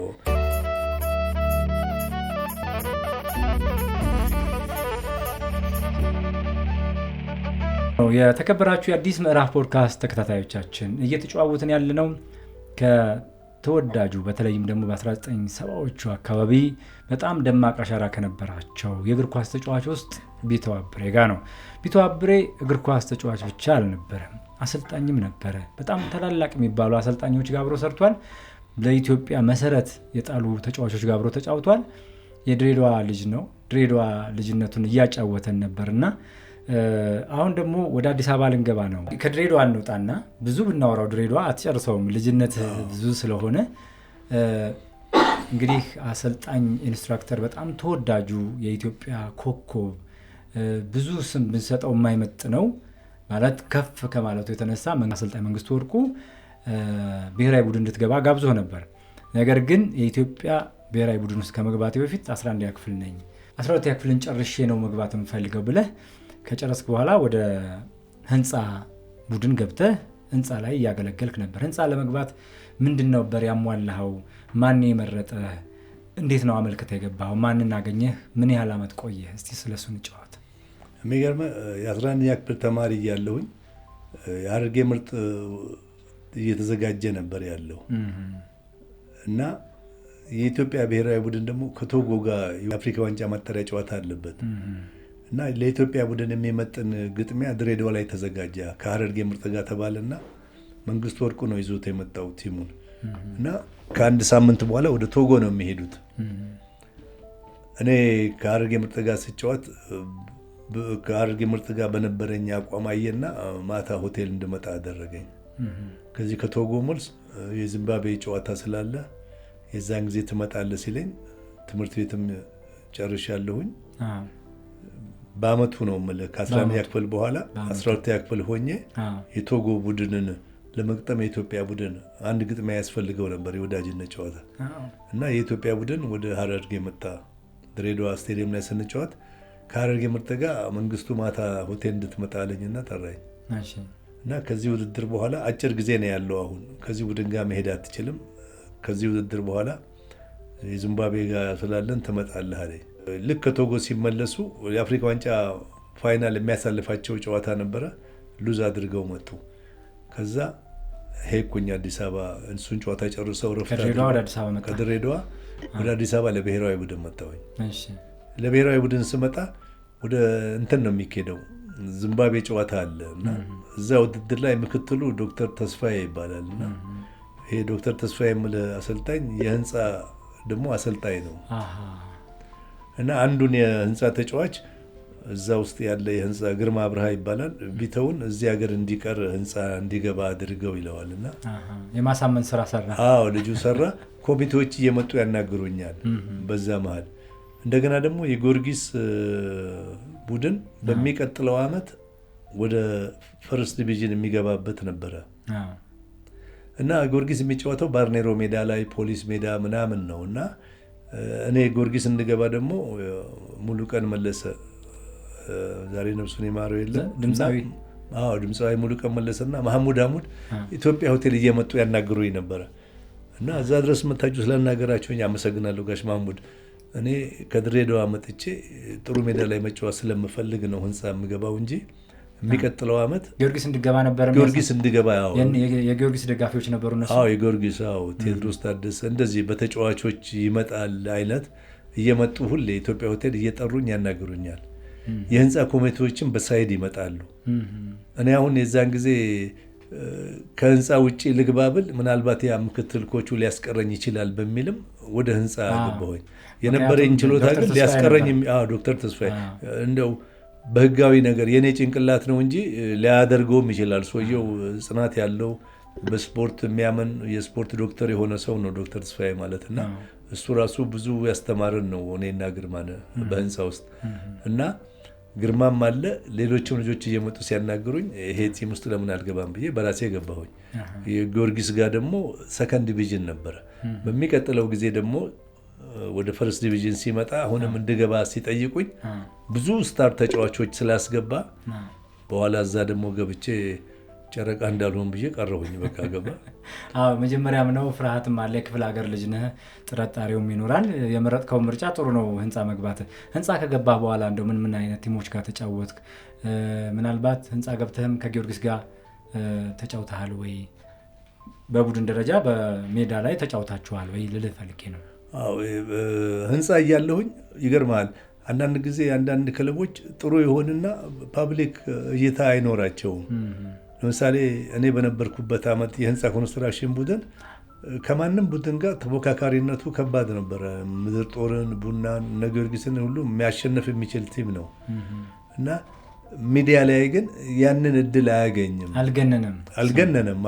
እንደ ስሙ በጣም የሚገርመኝ በሰኞ የስፖርት ፕሮግራም ላይ እኔና ግርማን ብቻ ነው የሚጠራው በስም እንጂ ሌሎቹን 7 ቁጥሩ የህንፃ 13 ቁጥሩ የህንፃ 14 ቁጥሩ የህንፃ እያለ ነው የሚጠራው የነበረው ነገር ገባ። አንዳንድ ጊዜ ትልቅ ቲሞች ስገባ እኔና ግርማንም የሚጠራን ብሔራዊ ቡድን ስለምንጫወት ነው እና እንደዚህ ለሚዲያ ሽፋን የሌለው አይነት ቲም ነበረ። የሚያውቁ ሰዎች ግን ስለ ስፖርቱ ያውቁታል። እኔ አሁን ለምሳሌ ብዙ ሰው ቢተባብሬ ይባላል እንጂ መንገድ ላይ ሲሄድ የሚያቀኝ የለም። ስሜን ነው የሚያውቁት አሁን ድረስ። አንዳንድ ጊዜ አንዳንድ ቦታ ተቀምጬ ሰዎች ቢተው ነው ሲሏቸው አያምኑም እና እኔም ደግሞ የድሬዳዋ ያለ ነገር አለ። የድሬዳዋ ሰው ነህ ብለህ ጣራ ላይ አትሰቅለም ራስህ። የሚያስተምር ነገር አለ ድሬዳዋ። አሁን አንዳንድ ሰዎች ሳገኛቸው ቢተው እኔ እንዳንተ በሆንኩኝ ምን ትሆናለህ? ምንም ነገር የሚመጣ እኮ ነገር የለም እና እንትን አይደለሁኝም። በቃ ያደግበት አካባቢ የሚያስተምር ነገር አለ። በቃ እኛ የዝና ጫፍ ላይ የፈለገ ብትወጣ ድሬዳዋ እኮ ሀብታሙም መካከለኛ ገቢም ትንሽ ገቢም ያለው ሰው እኩል ዳስ አድርጎ ነው የምታየው። ሽርጥ አድርጎ ስለምታየው እኩል ነው እና ያን ያህል አሁን ራሱ ስመጣ ቀጥታ ሄድኩትኝ ከመጣሁበት ሀገር አዲስ አበባ፣ ከአዲስ አበባ ቀጥታ ድሬዳዋ ነው የሄድኩትኝ። ደስ የሚል የድሮ የምታገኛቸውን ጓደኞችን ስታገኝ፣ አብሮ አደጎችን ስታገኝ፣ ሰፈርን ስትሄድ ነው እና አሁን ደግሞ በአጋጣሚ የሄድኩባቸው ሰፈሮች ላይ ያገኘኋቸው ልጆች በጣም ደስ ብሎኝ ነው የመጣሁትኝ እና ያ ነው መንፈሱ ገባ ድሬዳዋዊነት። አሁን የሄድክ ጊዜ እነማንን አገኘ? ከእግር ኳስ ተጫዋቾች አንድ ጥበቃ የነበረ ተጫዋች ነበረ። የአንድ ፋብሪካ ጥበቃ የሆነ ተጫዋች ነበረ። አንዱ እንኳን በቅርብ ያረፈ የዛሬ ዓመት 2 ዓመት አካባቢ ያረፈ ሰው ነበር አይደለ? ተጫዋች እንደው ሌሎቹንስ እነማን አገኘ? እነ ወሎ ጋር ተጫውተሃል? እነ ወሎ ጋር አብረህ ኳስ ተጫውተሃል? ወሎን ታውቀዋለህ አይደል? ይገርምሃል። እንትን ውስጥ ይማም ማለት ነው። ይማም ድሬዳዋ ለረፍት ሄድኩኝና መጫወት እየቻልኩኝ ሳየው መንፈሱ ጥሩ አልነበረም። በቃ ኳስ ላይ የተጫወቱትን ሰዎች ከኔ ጋር የተጫወቱትን ሳያቸው እኔም ነገ ሄጣ ነው እንደሚደርሰኝል ነበር። በአጋጣሚ የምስራቅ ኦሮሚያ ጫት ላኪዎች አክሲዮን የሚባል ድርጅት ሲቋቋም ስራ አስኪያጁ አገናኘኝና እኛ ገንዘብ አለን ለምን እንደ ጊዮርጊስ እንደ ቡና ቲም አትሰራም ሲለኝ ይቻላል እንዴ እንደዛም አልኩና ጀመርኩ። ወደ ስልጠና ገባሁኝ። ጥሩ ጥሩ ልጆች አገኘንና የ2 ወር ስልጠና ወስደው ጥሩ ተፎካካሪ ሆኖ ነበረ። በአጋጣሚ በዛ ጊዜ የነበረው ስርዓት የኦነግ እጅ ያለበት ብሎ አፈረሰው ድርጅቱን። የጫት ላኪዎች አክሲዮን ማህበር ነውና ጥሩ እይታ ነበረው ድሬዳዋ ውስጥ። ቲሙም ጥሩ ሆኖ ነበረ። ልክ እሱ ሲፈርስ ወደ ሀረር ቢራ ሄድኩኝ። የሀረር ቢራንም አሰልጥኜ ነበርና ሀረር ቢራ ደግሞ በወቅቱ የነበረው አቋም የልጆቹ ሁኔታ ተክለሰውነታቸውን ስታይ ያሉበት ኢንቫይሮንመንትም ከድሬዳዋ በተሻለ ስለሆነ ለመጫወት ብዙ ፍላጎት ያላቸው ልጆች ለመለወጥ የሚጥሩ ልጆች ናቸውና በአጋጣሚ እነሱን ልጆችን እያሰለጠንኩ እያለ የቲሙ ባጀቱ በቂ አይደለም እና ወደ ድሬዳዋ ስንሄድ ለጨዋታ ከሀረር ድሬዳዋ ነው የሚመጡትና በዛ ጊዜ እኔ እንጃ 20 ተጫዋች 400 ብር አይበላም እና አንዱን ቁርሱ መቆም አለበት አለኝ ወጪ እንዳናወጣ እና 20 ልጅ መጥቶ ቁርስ ቢበላ ምሳ ቢበላ ከ600 ብር በላይ አትከፍልም እና ይሄ በግልህ እኮ እነ ጆቫኒ የሚያደርጉት ነው ከነማ ውስጥና ስፖርቱ ጋር ስለ ስፖርቱ ግንዛቤ የሌለው ሰው በላህ አልበላህ አይደለምና ልጆች አልኳቸው የራሳችሁን አብዮት አውጁ እዚህ ቲም ውስጥ ተጫዋቱና ጥሩ ከሆናችሁ ወደሚያስፈልጋችሁ ክለቦች ሄዳችሁ ራሳችሁን ታውጡ ትችላላችሁም አልኳቸው። በአጋጣሚ ይሄ ዶክተር ተስፋዬ የምልህ የአየር መንገድ አሰልጣኝ ሆኖ ተጫዋች ላይ ድሬዳዋ ሲመጣ እኔ ሀረር ቢራን እያሰራሁኝ ያይ ነበር ለካ ጥሩ ልጆች አይቻለሁኝ እስቲ የተኞቹን ጠቁመኛለህ ሲል ከኮሚቴዎች ጋር ነው የመጣው 5 ልጆች አሉ ስለው አይቻቸዋለሁኝ ጥሩ አይተሃል አለኝና 5ቱንም ሲወስዳቸው አንተ ስለምን ከኔ ጋር አትሰራም አለኝ አየር መንገድ ቡድን እያዘጋጀን እያለን 2 ሳምንት ካልመጣሁኝ ቼኮስሎቫኪያ ነች ባለቤቱና ቤተሰቡ ያለው መንፈሱን ጥሩ አላሆነለትም አየር መንገድ ለሰውየውና 2 ሳምንት ካልመጣሁኝ ይህን ቲም ማስቀጠል ትችላለህ አንተ አለኝ ጥሩ የሄደ ቲሙ በአጋጣሚ 2 ጥሩ ተጫዋቾቻችን ጣሊያን ላይ ሲጠፉ ጊዜ የነበሩት ተጫዋቾች ሞራል በትንሽም ቢሆን ተዳከመ ልጆቹ ደግሞ ቲሙን ቀያሪ ይላቸው በጣም ጥሩ ልጆች ነበሩ ይማምና ታሪኮ አየለ መንጀታ የሚባሉ ልጆች ናቸው አሁን አሜሪካ ነገር ነው ያሉት እና እነሱ ሲጠፉ ቲሙ ዝቅ ማለት ጀመረ ከዛ ኮሚቴው አናገረኝና መንግስቱ ቢመጣ እንዴት ነው አለኝ ጥሩ ነው ያግዘኛል እማራለሁ አልኩኝ መንግስቱ ወርቁ መጣና አንደኛ አሰልጣኝ ሆነ እኔ ሁለተኛ ሆኜ አብረን ሰራን ኢትዮጵያ አየር መንገድ እሱ ላይ በጣም ጥሩ ጥያቄዎች አሉኝ እሱ ጋር መጣለሁኝ አሁን ግን ህንጻ ላይ ስለነበረ ወደ ድሬዳዋ የመለስኩ ደርሰህ አሁን የሄድክበት ጊዜ እነማንን አገኘህ የሚለው ያስጠየቅኩና እነ ኢማምን አግኝተሃል እና ወሎ በሚል ቅጽል ስም ይታወቃል ከሁሉም ጋር ተጫውታችኋል አይመስለኝም አሰልጥኛለሁ ጫት ማህበር ሆኜ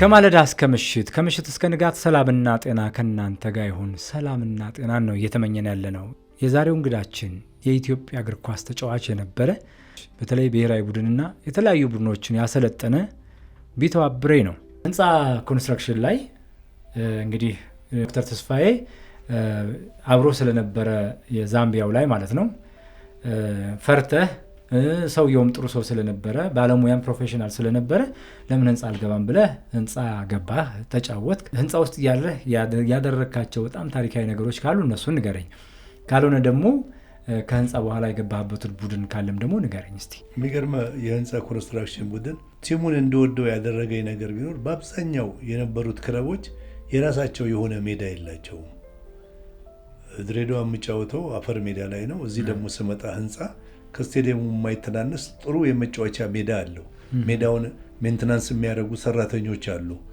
ትሬኒንግ ካደረግን በኋላ ሜዳውን ኮንትሮል የሚያደርጉ የሚጠብቁ ለነገ የሚያዘጋጁ ውሃ የሚያጠጡ አንዳንድ ጊዜ ሜዳ ብቻ ሰርተ ጥለው የምትሄድ መሆን የለበትም እንክብካቤ የሚያደርግለትም ያስፈልጋል እንደ ዛፎች እና ጥለው እንድትሄድ የሚያደርግህ አይደለም ቲሙን እኔ ደግሞ የመጣሁት ከድሬዳዋ ስለሆነ እንዲህ አይነት ሜዳ ሳገኝ ቲሙ በጠዋት በቀን አንዴ ነው ትሬኒንግ የሚያደርገው እኔ እዛው አካባቢ ቤቴ ስለሆነ ተሳቦለም እየገባሁኝ ልጆች ይዤ ህፃናት ልጆች አሉና እነሱን ይዤ ከነህፃናቶቹ ጋር ጨዋታለሁኝ ግቢ ውስጥ ያሉ የሚያድጉ ውሾችም አሉ ከውሾቹ ጋር ሁሉ ጨዋታለሁ ሰው ስለሌለ ከሰራተኛ ከወጣ በኋላ ማታ ላይ ግቢ ውስጥ ዘበኞቹ ያቁኛል ማን እንደሆንኩ ያቁኛል ተጫውቼ በቅርብ ነው በዎኪንግ ዲስታንስ ነው ቤት መገባ የነበረውና ያ ጥሩ ነገር ነው ደስም ይልሃል ህንፃ እየተጫወኩኝ ነው ልክ ኢህአዴግ አዲስ አበባ ሲገባ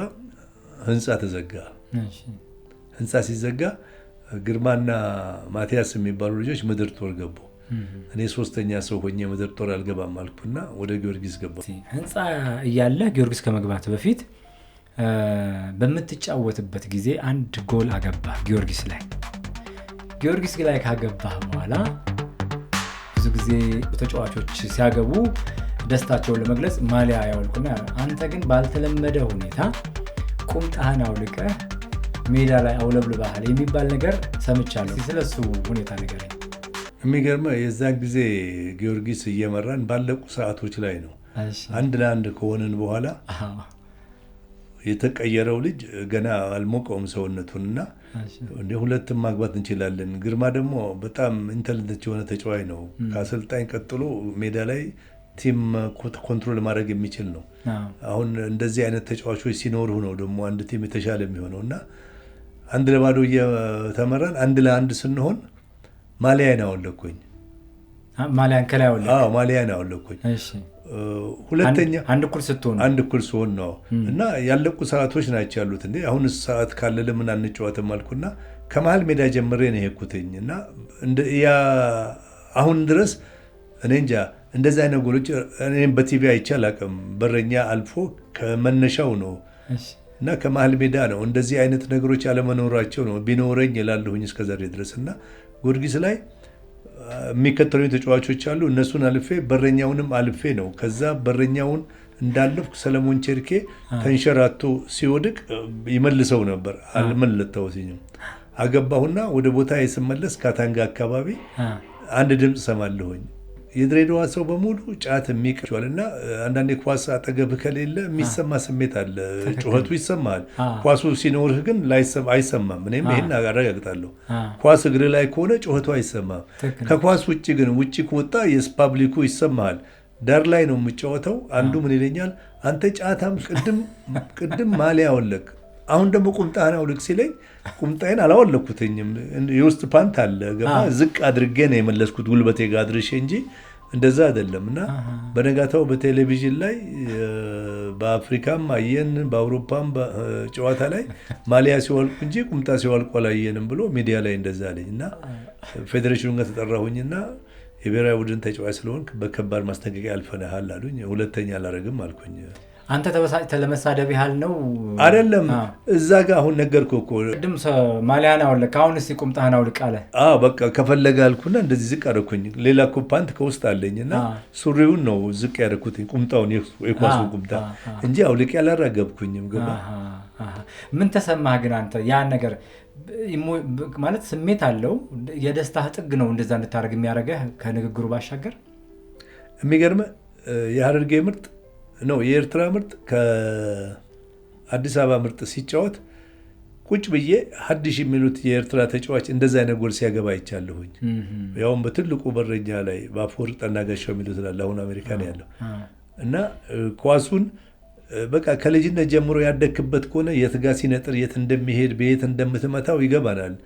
አሁን የማየው አንዳንድ ጊዜ በረኞች የማይዙት ኳስ አለ እና እኔ ኳስ አያስጨንቀኝም። የት ጋ እንደምትሄድ ልጓ የት ጋ እንደሆነ የትኛው ሰዓት እንደምትመታት ስላደግንበት ኳሱ ጋር እናውቀዋለን እና የማይሆን ቦታ ላይ ጎል ላይ አልመታም እና ጎሉ በጣም ለእኔ እስከዛሬ ካገባሁት ጎል ከፍተኛ ደረጃ ጎል ስለሆነ ደስ ይለኛል። ጊዮርጊስ ላይ መሆኑ የዚህ ትልቅ ቲም ደጋፊ ላይ መሆኑ ደግሞ እሱ ይሰማኛል እና ያዩት ሰዎች እስከዛሬ በአድናቆት ነው የሚያደርጉኝ እንጂ በመጥፎ ውጤት አያዩትም። ያን ኳስ በጣም በጣም ካገባኋቸው ጎሎች በቃ ከፍተኛ ደረጃ ጎል ግምት የሚሰጠው ነው። በ76 በ77 ሌሎች ጎሎች ደግሞ የዓመቱ ኮከብ ግቦች ተብለዋል። በ77ም በ76 ከኮርና ላይ ከመሀል ሜዳ ላይ ማላገባው ክምት ከሆነ ፎሪ ለማለት አልሄድም። ከኳሱ ጋር ስትደርግ ኳሱን ታውቀዋለህ። በቃ እኔ አሁን ሳሰለጥን ፍላጎት አለኝ፣ ግን ይሄ ወረቀት የሚሉት ነገር አለ። ወረቀቱ እኮ ልደት ወረቀት በለው። አሁንም ወረቀቱ አይደለም የሚያዝ። በቃ ከነ መንግስቱ ጋር ከሰራህ ካሳለፍ እኔ መንግስቱ አሰልጥኖኛል። እንደገናም ደግሞ አብሬው አሰልጣኝ ሆኛለሁ። በቃ አንድም በሚገባ ማዘጋጀት ነው ያለብህ። እኛ ጋር ዛሬ እኮ ያለው አሰልጣኝ ስም ይሰጡታል። ገባ ሞሪኖ ይላሉ። ማነው ደግሞ የሲቲው ጋርዲዮላ፣ ዚዳን ዝም ብለው የሚሰጡ ቲፎዞዎች አሉ አሰልጣኙን ስም ለማሰጥ። ዛሬ ያሰራውን እኮ ነገ አያሰራውም። ነገ የማያሰራው ዛሬ ገብቶታል እንደ ተጫዋቹ። ድግግሞሽ እኮ ነው። ወደ ሌላ የምትሄደው ሲደጋገም ተጫዋቹ ሲያውቀው ነው። አንዱ ገብቶታል፣ አንዱ አልገባው ይሆናል። እና ሜዳ ላይ ከገባህ በኋላ አሰልጣኝ ሆነ በዚህ ሩጥ በዛ ሩጥ አትልም። አሁን አንድ ጨዋታ ሳይ የሊጉን ጨዋታ ሳይ የአሰልጣኙ ጩኸት ከጎኑ የተደረደረውን ባዶ ሃይላንድ ብታይ ጉሮሮ ደርቆ በዚያ ኮርና ነው። ቁጭ ብለህ ነው ማየት ያለብህ። ልጁን የሚሰማ ይመስለዋል እኮ አሰልጣኙ ስለ ጮኸ። በቃ ነግረኸው የለ እንዴ? ከትሬኒንግ በፊት አስተምሬዋለሁ ይሄ ልጅ ቦታ የሚይዘው እንዴት እንደሆነ፣ ኮርና እንዴት እንደሚመታ፣ በረኛው ነው ተከላካይ እንዴት እንደሚቆም ቁጭ ብለህ ማየት ነው ያለብህ። ስህተቱን ጽፈህ መንገር። ኮርና ሊመታ ነው ያን ልጅ ያዘው፣ በቃ ጮህ። ቆመው ነው የሚጨርሱት እየጮሁ እና ከጎኑ ላይ ሳይ አንድ ውድድር ላይ ናዝሬት ሃይላንዱ ነው እዛ ጋር ውሃ ጠጥቶ ሰው የጉሮሮ ደርቆ አሰልጣኙ እና በዛ መስመር የሄደ አሰልጣኝ ላይሆን ይችላል። ገባ ጥሩዎችም ደግሞ አሉ የሚለፉ የሚጥሩ ለመቀየር የሚፈልጉ። በዛው መጠን ደግሞ የራሳቸውን ቤት ስራ የሚሰሩ አሰልጣኞች አሉ እና ኳሳችን ጋር ያለው ሙስና እንደው የሚመለከተው ክፍል ቢያየው ጥሩ ነው። መልካም።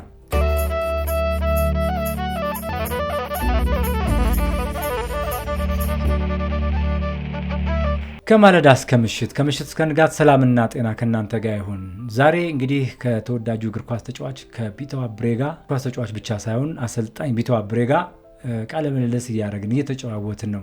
ስለነበረበት ሙያ ስለ ኢትዮጵያ እግር ኳስ እየተነጋገርን ነው። እዚህ ጋር ቁጭ ብላችሁ ካደመጣችሁ ብዙ ነገር ትወስዳላችሁ፣ ብዙ ነገር ትማራላችሁ። ይህን ፖድካስት ላይክ፣ ሰብስክራይብ ካደረጋችሁ ደግሞ ለብዙ ሰው ይደርሳልና ሼር በማድረግ ተባበሩን። ዛሬ ከቢተው አብሬ ጋር ስንጫወት የኢትዮጵያ እግር ኳስ ዘመን ላይ አንድ አሻራ ይጥላል ብለን ስላሰብን ነው። ተጫውቶ ስላለፈ ብቻ ሳይሆን ዘመኑን ያሳለፈው በእግር ኳስ ስለነበረ እሱ የሚነግረን ነገር ለኢትዮጵያ እግር ኳስ አንድ አስተዋጽኦ ያደርጋል።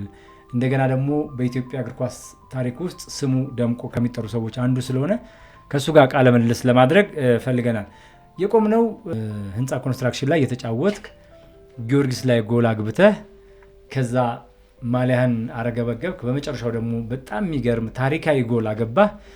ቁምጣህን ደግሞ ዝቅ አድርገህ ያልተለመደ ነገር አረግ። በዛ ወቅት የነበሩት የኢትዮጵያ ቴሌቪዥን፣ ኢትዮጵያ ሬዲዮ እና የጋዜጦችና መጽሔቶች ነበሩ የነበሩት። እንደው ሚዲያዎች ምን ዘገቡ፣ ምን አሉ? እሱ ላይ እስኪ እናውጋ። በኢትዮጵያ ቴሌቪዥን የሰኞ ስፖርት ፕሮግራም ላይ የመጀመሪያ ዜና ሆኖ የወጣው ይሄ ነው እና በየትኛውም ውድድር ላይ ማሊያ ሲያወልቁ አየን። ቢተው አብሬ ግን ቁምጣውን ዝቅ አደረገ ብሎ በቲቪ ተናገረ። በኔክስት ዴይ የፌዴሬሽኑን ጽሕፈት ቤት እንድትቀርብ ተባልኩኝና ለምን አወለክ? ቅጣትም ነበረው። የቡድን መሪያችን ነው ከመስሪያ ቤት በመኪና ይዞኝ ሄዶ 5 ኪሎ ላይ የአዲስ አበባ እግር ኳስ ፌዴሬሽን ጽሕፈት ቤት አለ። እዛ ጠየቁኝ። በቃ እኔ በጎሉ ተደስቼ እንደዛ ያደረግኩኝ። ደጋፊ ደግሞ ይሄንን ነገር ሲል ለምን አላደርግም ብዬ ነው እንደዛ ያደረግኩኝ። ነገርኳቸው። ከካታንጋ አካባቢ ቅድም ማሊያ አውልቅ፣ አሁን ደግሞ ቁምጣ አውልቅ ሲለኝ ዳኛው ፊቱን ወደ ትሪቡን አድርጎ እየመዘገበ ነበረ። ቢያየኝ እንደሚያስቀጣ ቃለሁኝ። በዛን ጊዜ በቅርብ የሞቱት ነፍሱን ይማር አቶ ጌታቸው ገብረ ማርያም ነበር እና ጌታቸው ገብረ ማርያም ደግሞ የድሬዳዋ ሰው ነው። አንገቱን ነቅንቆብኛል። ያው ሳይድ መሆኑን የድሬዳዋ ሰው ስለሆነ የኔ ሳይድ መሆኑን ላለማሳየት ካለቀ በኋላ ጨብጦኛል። ጨዋታው ካለቀ በኋላ ስለተጫወተ አድናቂም ነው። ዳኛም ብትሆን ፕሪሼት የምታደርገው አይነት ነው ጎሉ እና ጨዋታው ካለቀ በኋላ በሰኞ ፕሮግራም የቀረበውን ፕሮግራም አዩና ፌዴሬሽን ጠሩኝ። በከባድ ማስጠንቀቂያ አልፈናል፣ የብሔራዊ ቡድን ተጫዋች ስለሆንክ ነው ለዛውም አሉኝ። ይቅርታ ብዬ ነው የወጣሁትኝ። አመሰግናለሁ ብዬ ወጣሁኝ። በጣም ግሩም። መቼም ሜዳ ላይ ስሜት፣ በዛ ስሜት ውስጥ አሁንም ድረስ ዓለም ላይ የምናየው በዛ ከፍተኛ ስሜት ውስጥ ልታረግ የምትፈልገውን ነገር ልታረግ ትችላለህ እና እግር ኳስ ውስጥ ሌላ ክሬዚ የሆኑ በጣም እብደት ውስጥ የሚከቱ ነገሮች አሉ። አጥር ይዘላሉ፣ ፖል ይዛሉ፣ ጓደኞቻቸው ላይ ወጣሉ። ባይተ ከሆነ ተደራርበው አንዱ መጨረሻ ላይ ያለው የመታፈን እድል ሁሉ ምናምን ይፈጥራልና እንዲህ አይነት ነገሮች ያጋጥማሉ። በወቅቱ አንተ የተሰማህን ስሜትና የሰማኸው ነገር ነው። ግን በጣም የሚገርም ደምቆ የሚወራ በቃ ቁምጣ ያወለቀ የመጀመሪያው ሰው የሚባል ታሪክ ስለነበረ እሱን ያነሳሁት። ስለዚህ ቅድም ስንጨዋወት ከህንፃ ኮንስትራክሽን ወደ ሌላ ቡድን ጓደኞች ሲገቡ ወደ ሌላ ቡድን እኔ የተደረበ የሶስተኛ ሰው ሆኜ አልገባም አልክና አሁን ድረስ ስሙ እየገነነው ጊዮርጊስን ተቀላቀልክ። ጊዮርጊስን ያን የመሰለ ኃይለኛ ጎል አግብተህ ወደ ጊዮርጊስ ስትገባ ቂም አልያዙብህም ወይ? በምን ሁኔታ ተቀበሉ? አንተስ ያኔ ያው እግር ኳስ ነው ይታወቃል፣ ማሸነፍ መሸነፍ ያለ ነው። ግን በዛ ሁኔታ ኃይለኛ ጎል አግብተህ አሸንፈሃቸው እዛ ስትገባ ምን አይነት አቀባበል ተደረገልህ? የሚገርም አንዳንድ ጊዜ ምን አለ መሰለ የትም ሀገር ብትሄድ አሁን ቅዱስ ጊዮርጊስ የኢትዮጵያ ትልቁ ክለብ ነው። ማንም ተጫዋች ደግሞ ትልቅ ክለቦች ውስጥ ገብቶ መጫወት ደስ ይለዋል። በአሜሪካም በአውሮፓም በየትም ብታይ ባርሳ ገብቶ መጫወት የማይፈልግ የለም። ማድሪድ ገብቶ መጫወት የማይፈልግ የለም። የየሀገሩ ባየር ሙኒክ አንድ አገር ላይ እንደዚህ አይነት ክለቦች ሊኖሩ ያስፈልጋል። እነዚያ ክለቦች ናቸው እኮ መነቃቂያ የሚሆኑም ለብሔራዊም ለምንም። አዎ እና አንድ ጠንካራ ክለብ ሁለት ጠንካራ ክለብ ካለ ለብሔራዊ ቡድን የሁለቱ ቡድኖች ጥንካሬ በቂ ነው። በአንድ ወቅት እንደውም አንድ የሩሲያ ቡድን ድሮ ሶቪየት ህብረት ሲባል ከሁለት ክለቦች መርጦ ዓለም ዋንጫ ላይ ያሰልፏል። 16 ተጫዋች የምትመርጠው እኮ ከ16 ቲም ካለ 16 ቲም ውስጥ ይድረሰው ብለን እንደ ጠበል አትመርጥም። ብቃት ያላቸውን የሁለት ቲሞች እኮ ተጫዋቾች ማጋጣም ትችላለህ። ተጫዋቹ ደግሞ እኛ ጋር የማያውቀው ነገር ምን መሰለ፣ ብሔራዊ ቡድን ሲገባ ክለቡ ላይ ጥሩ ሆኖ ብሔራዊ ቡድን ላይ ደግሞ የብሔራዊ ቡድንን ደረጃ የያዘ ብቃት ያለው ትሬኒንግ አይሰራም እኮ። ወደ አፍሪካ ዋንጫ ደግሞ ስትገባ ከፍ ብለህ ስትሄድ ዓለም ዋንጫ ላይም ከምትሰራው በጥፍ መስራት አለብህ እኮ። ትናንት የብሔራዊ ቡድን ተጫዋች ነኝ ብሎ ነገም ይሆናለሁ ብሎ ማለት የለበትም። የሚመጣ ጄኔሬሽን እኮ አለ እና አሁን ያሉት የኛ ተጫዋቾች በክለባቸው ሪትም ብሔራዊ ቡድንም ለመጫወት ይፈልጋሉ። ጊዜውን ለዛ መስጠት እኮ አለበት ሲጫወት እና ጊዮርጊስ ስገባ እኔ የፈጠረብኝ ነገር የለም። የማውቃቸው ልጆች ናቸው። ገብረመድህን፣ ሙሉጌታ፣ እነጌቱ ምናምን ያግዙሃል፣ ይተባበሩሃል። ኳሱን ስለሚያውቁ ነው። ምንም ተጽዕኖ የተደረገብኝ ነገር የለም። የምትጫወተው ለፕሮፌሽኑ ነው። ሙሉጌታም ቢሆን ቡና ገብቶ ቢጫወት ጊዮርጊስ ቲሜ ነው ብሎ ዝም አይልም። የምናየው ነው። በዓለም ዋንጫም ላይ በቅርቡ የአርሰናሉን ተጫዋች ብታይ ክሪስታል ፓላስ ላይ ጎል አግብቶባቸዋል እና እዛኛው ማሊያ ላይ ስትሄድ የፕሮፌሽን ጉዳይ ነው። ቲሜ ነው አላገባም ማለት አትችልም። እና እኔም ጊዮርጊስ ስገባ ጥሩ ልጆች ናቸው። ጥሩ ጓደኝነትም ያገኙት በተለይ ነፍሱን የማረው ሙሉጌታ ወደር የማይገኝለት አጥቂ ነው። በቃ አንዳንድ ጊዜ አሰልጣኝ አስተምሮት ብቻ የመጣ አይደለም። ይሄ ከኔቸር ጋር ይመጣል። አንድ ነገር ስታገኝ ጊፍት ትሆንና የምትቀጥልበት ነገር ነው። ሙሉጌታ ኤሙ ሁሌ ጎል ነው በቃ ስትወደው ደግሞ የሚሆንልህ ነገር አለ እና ጊዮርጊስ ስገባ ምንም አይነት ተጽዕኖ የለብኝም። ጊዮርጊስ ላይ ሁሉ ባገባሁት ጎል ደስተኛ ሆነው አብሮኝ የሚያሳልፉ የጊዮርጊስ ደጋፊዎች ነበሩ። ኳስ የሚወዱ ናቸው። አዎ እነ ጀማል ለምሳሌ አሁን ያለው የሜድሮኩ ሳይሆን ጀማል ናይሮቢ አለ እና የጊዮርጊስ ቲም ደጋፊ ሆኖ መሀላችን ነው የሚቀመጠው። የጊዮርጊስ ሆነው የሚወዱኝም አሉ። ኳስን በትክክል በቃ ስትጫለቅ እኮ ከጌሙ በኋላ ያልቃል። በቃ ይሄ ትችቱ መቼም የማይቀር ነው እኮ። ዋንጫ በልተም ኳስ ላይ መተቸት አይቀርም እና እዛ ባይገባ ኖሮ እንደዚህ ያደረጉት ምናምን ያሉ ምንም ያደረጉኝ ነገር የለም። በቃ እኔ ነኝ። ሲበቃህ የሚበቃህ ጊዜ አለ እኮ ኳሱ ይነግርሃል። እና እኔ ደግሞ ወደ መጨረሻ መጫወት እየቻልኩኝ ያስቆመኝ አብሬያቸው የተጫወኳቸው ተጫዋቾች ብቻ ሳይሆኑ ከኔ በፊት የነበሩትም ተጫዋቾች ከኳስ ጨዋታ በኋላ ያላቸውን ነገር ስታይ ስለ ነገው ያሳስብህና ከኳሱ ላይ መንፈስን ትቀይራለህ እንጂ ተለክፈናል። አሁንም ድረስ ኳሱ ጋር አለውኝ። አሁን የምኖርበት ሀገር ላስ ቬጋስ ይባላል። ቲም አለን። በቃ መንፈሳችንን የሚጠብቁልን ጥሩ ልጆችም አሉ። እኔ ብቻ ሳልሆን አብዲ አለ፣ መድን የሚጫወት የነበረ አብዲ ሰይድ፣ ካሳይ አራጌ አለ። አሁን ካሳይ እዚህ ሀገር ላሰልጥን ቢል የሚያሰሩት አይነት ሰዎች ላይኖሩ ይችላሉ። እድሉን ቢሰጠው ደግሞ የተሻለ ነገር መስራት ይችላል። የግድ ወረቀት እየተባለ ተጽዕኖ ይደረግበታል እንጂ ካሳዬ ቢሰራ ልምዶች እኮ ከወረቀት በላይ ናቸው። ቲዎሪና ተግባር ይለያያል በጣም እንጂ። ቲዎሪ ጥሩ ነው፣ በጣም የሚበረታታ ነገር ነው። ግን ተግባር ደግሞ ረጅም ዓመት ከኖርክ በቃ ኳስን ከነ ህይወቱ ታውቀዋለህ ማለት ነው። የሚገርም አንዳንድ ሰው ለምሳሌ ዶክተር ተስፋዬ ጥላሁን የምልህ አሰልጣኝ ህንፃ ውስጥ ዛሬ ቢተው ዛሬ ግርማ ምንድን ነው መስራት ያለብን እስቲ ያስጀምሯቸው ነው የሚለን በነፃነት። በቃ እሱ ሳይኖር ቢተው ግርማ የለሁኝም አንድ ሳምንት ቲሙን ይው ይለናል። ህንፃ ውስጥ ኃላፊነት ይሰጠናል። በቃ ሰውየው የፊዚካል ትሬኒንግ ኮች ነው። ትንሽ ስለ ኳስም ኖሃው አለው። ግን እኛን እድል ይሰጠናል። ሜዳ ላይ እንዴት እንጫወት ማ ቢገባ ጥሩ ነው። ግርማ አሁን ኤርትራም ሄዶ ጥሩ አሰልጣኝ ነበረ እና ካሳዬም እንደዛ ነው። ሜዳ ከገባ በኋላ በራሱ መንገድ ቲሙን መቀየር የሚችል ነው።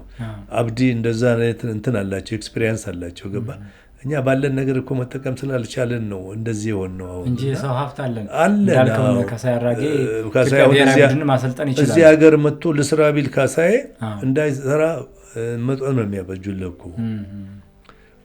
ይሄ አንዳንድ ጊዜ ምን አለ መሰለ መጣብኝ አይነት ገባ። እዚህ አንተ ዶሮ ስታረባ ሸለምጥማጥ ያረባብሃል እኮ ከጎን። የኛ አሸንፎ እኮ መጥቶ እንኳን አሸነፍክ የሚል አሰልጣኝ አታገኝም። መቼ እሱ ሄዶ ተሸንፎ እሱ በተባረረልኝ ነው። ጎበዝ ከሆነ ለምን ሱዳን ሄዶ አያሰለጥንም? ይሄ እዚህ ብቻ ነው እንዴ ቲም ያለው?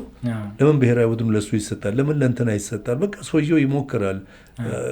ቲሞች ደግሞ በብሔራዊ ቡድን አሰልጣኞች ሲቆዩ ነው የሚያውቁት። ገባ አሁን ባለው ብሔራዊ ቡድን ውስጥ ገብረመድህን አንድ ብሔራዊ ቡድን መስራት ይችላል። ዮሐንስ ሳሌ አንድ ብሔራዊ ቡድን ይችላል።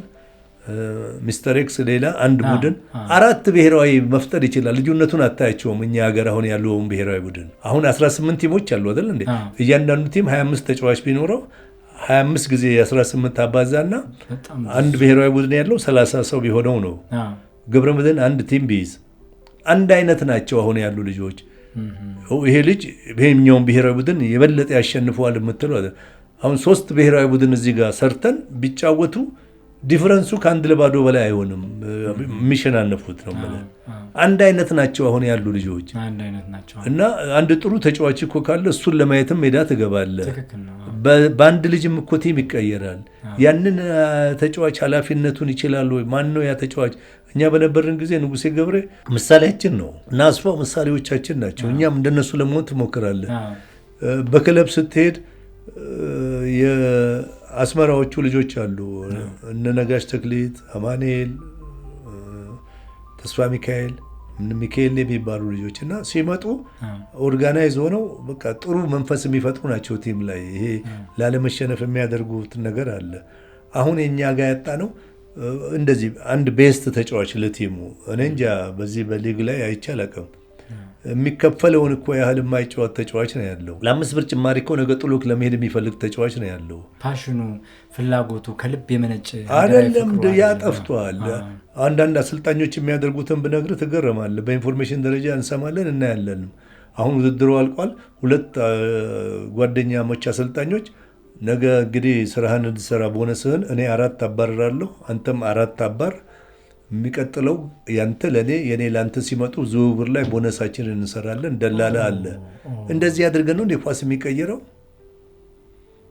ይሄ በግልጽ የሚሰራ ስራ ነው። በቃ በየአመቱ 4 ተጫዋቾች አሉ ነጋዴዎች። አንድ ተጫዋች በእኛ ቲም ደረጃ 10 ዓመት ከተጫወተ እንዴት ነው የምታመጣው? 10 ዓመት ተጫውቷል። የአንድ ተጫዋች ልጅ ቢያድግ ይቻላል። እየተሸነፍክ እኮ እና 10 ዓመት በቃ ተጫውቶ ሀብት ይዟል፣ መኪና ይዟል። ማን ነው የሚያዘው? ያ መኪና የያዘውን ተጫዋች። እንደዛ አይነት ናቸው። አሁን መኪና አቁሞ ጠዋት ትሬኒንግ አለ 12 ሰዓት ላይ ነው ተነስ ብትለው ይሄ ኮቹ ራሱ መጠየቅ ይፈራል። እንዲህ አይነት ተጫዋቾች አቅም ገንብቷል ምናምን። በሱ አይነት መልኩ የኢትዮጵያ እግር ኳስ አያድግም። በቃ እየተወናበድን ያለ ነው ኳሳችን ላይ። ለዛ ነው አሁን አንተንም ቃለመጠይቅ ስናደርግ አሁን የኢትዮጵያ እግር ኳስ እኔ እንኳን በእኔ እድሜ ማየት ከጀመርኩበት ሰዓት ጀምሮ ተመሳሳይ ሳይክል ውስጥ ነው ያለው። ተመሳሳይ ወዴትም ከፍ የሚል ነገር የለም። ቢያንስ የአፍሪካ ቲም ውስጥ እንኳን ጋሽ ሰውነት ቢሻው ነው ከ30 ዓመት በኋላ ጋሽ ሰውነት ቢሻው ባሰለጠነበት ጊዜ ነው ያን እድል እንኳን ያገኘ ነው እና ከዛም ከፍ ያለ ዓለም ገበያ ላይ መግባት እንችላለን። በግል ልጆቻችን እየወጡ ሊጫወቱ ይችላሉ። ግን እንደ ሀገር ግን አንድ ትልቅ ቲም ፈጥረን የአፍሪካ እግር ኳስ ሲባል የኢትዮጵያ ማብሮ የሚጠራበትን ነገር መገንባት አለብን።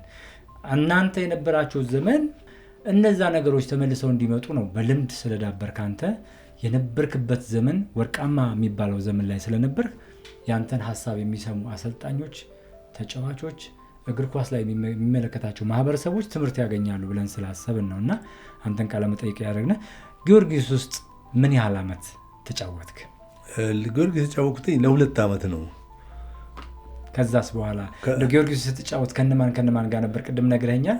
ሞር እንደው የማትረሳው ትዝታ ጊዮርጊስ ውስጥ ልክ እንደ ህንፃ ሁሉ የማይረሳ ትዝታ ጊዮርጊስ ውስጥ ምን አሳለፍክ? ጊዮርጊስ ውስጥ የሚገርም ዲስፕሊን ያለው ቲም ነው። ጊዮርጊስ ተጫውተህ በየመንደር ውስጥ መዞር አትችልም። የምትሄደው ከኳስ በኋላ ቤት ወይ ደግሞ ቲሙ አካባቢ ነው እና ህብረተሰቡም ደጋፊውም ጥበቃ ያደርግልሃል። አንተም በዛ መካከል ወጥተህ የምትቀብጥ አይነት ሰው አይደለህም። ገባ? ጊዮርጊስ ውስጥ ያሉ ተጫዋቾች እና ሌሎች ክለቦች ውስጥ ያሉ ተጫዋቾች እንትን አይደለም፣ እይታው እኩል አይደለም። የሚሰጥህ ግምት አለ፣ ጥሩ ነው። በጣም የሚያሳዝንህ ግን እንደዛ ሜዳ ላይ ተጫውተህ ተጨብጭቦልህም በእግርህ ነው ወደ ቤት የምትሄደው እና ኢኮኖሚያችን ነው ያ። ምንም ማድረግ አይቻልም። ወቅቱም ነው።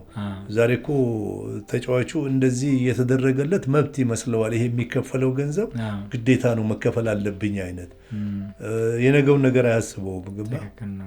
እና ኃላፊነት እንዳለብህ ጠንቅቀህ ማወቅ አለብህ። በአንተ መሸነፍ እኮ ነገ አንገቱን የሚደፋ ሰው አለ።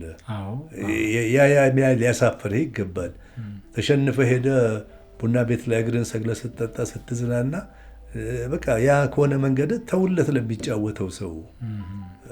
ብዙ አሁን ያለ ድክመት ተጫዋቾቻችን ዲስፕሊን ነው። እኔ ሳየው ሁሉም ተጫዋቾች ሁሉም አሰልጣኞች ማለት ሳይሆን ይሄ ቡና ቤቱን ነገር ካልተውት ሺሻ ውስጥ ሁሉ እዛ ውስጥ ሁሉ የሚዘፈቁ ተጫዋቾች አሉ። ገንዘብ ስላለ እኮ አይደለም እንደዛ። ያን ህብረተሰብ እኮ ላው ላይ እየናካውም ነው እና ስነ ስርዓት ዲስፕሊን ልክ አካልህ እንደሚዳብር ሁሉ አይምሮህንም ማዳበር አለብህ። አገኘሁ ብለህ አይደለም የምትጨፍረው። ዛሬ ሰው ምን አይነት ኑሮ ላይ እንደሚኖር እኔ አይቼዋለሁኝ። ጥሩ የሚኖሩ ደግሞ ኳስ የሚጫወቱ ልጆች ናቸው። ገባ? እዚህ ህዝብ ላይ ነው የመዘነጠው። አስቸጋሪ ነው። ገባ?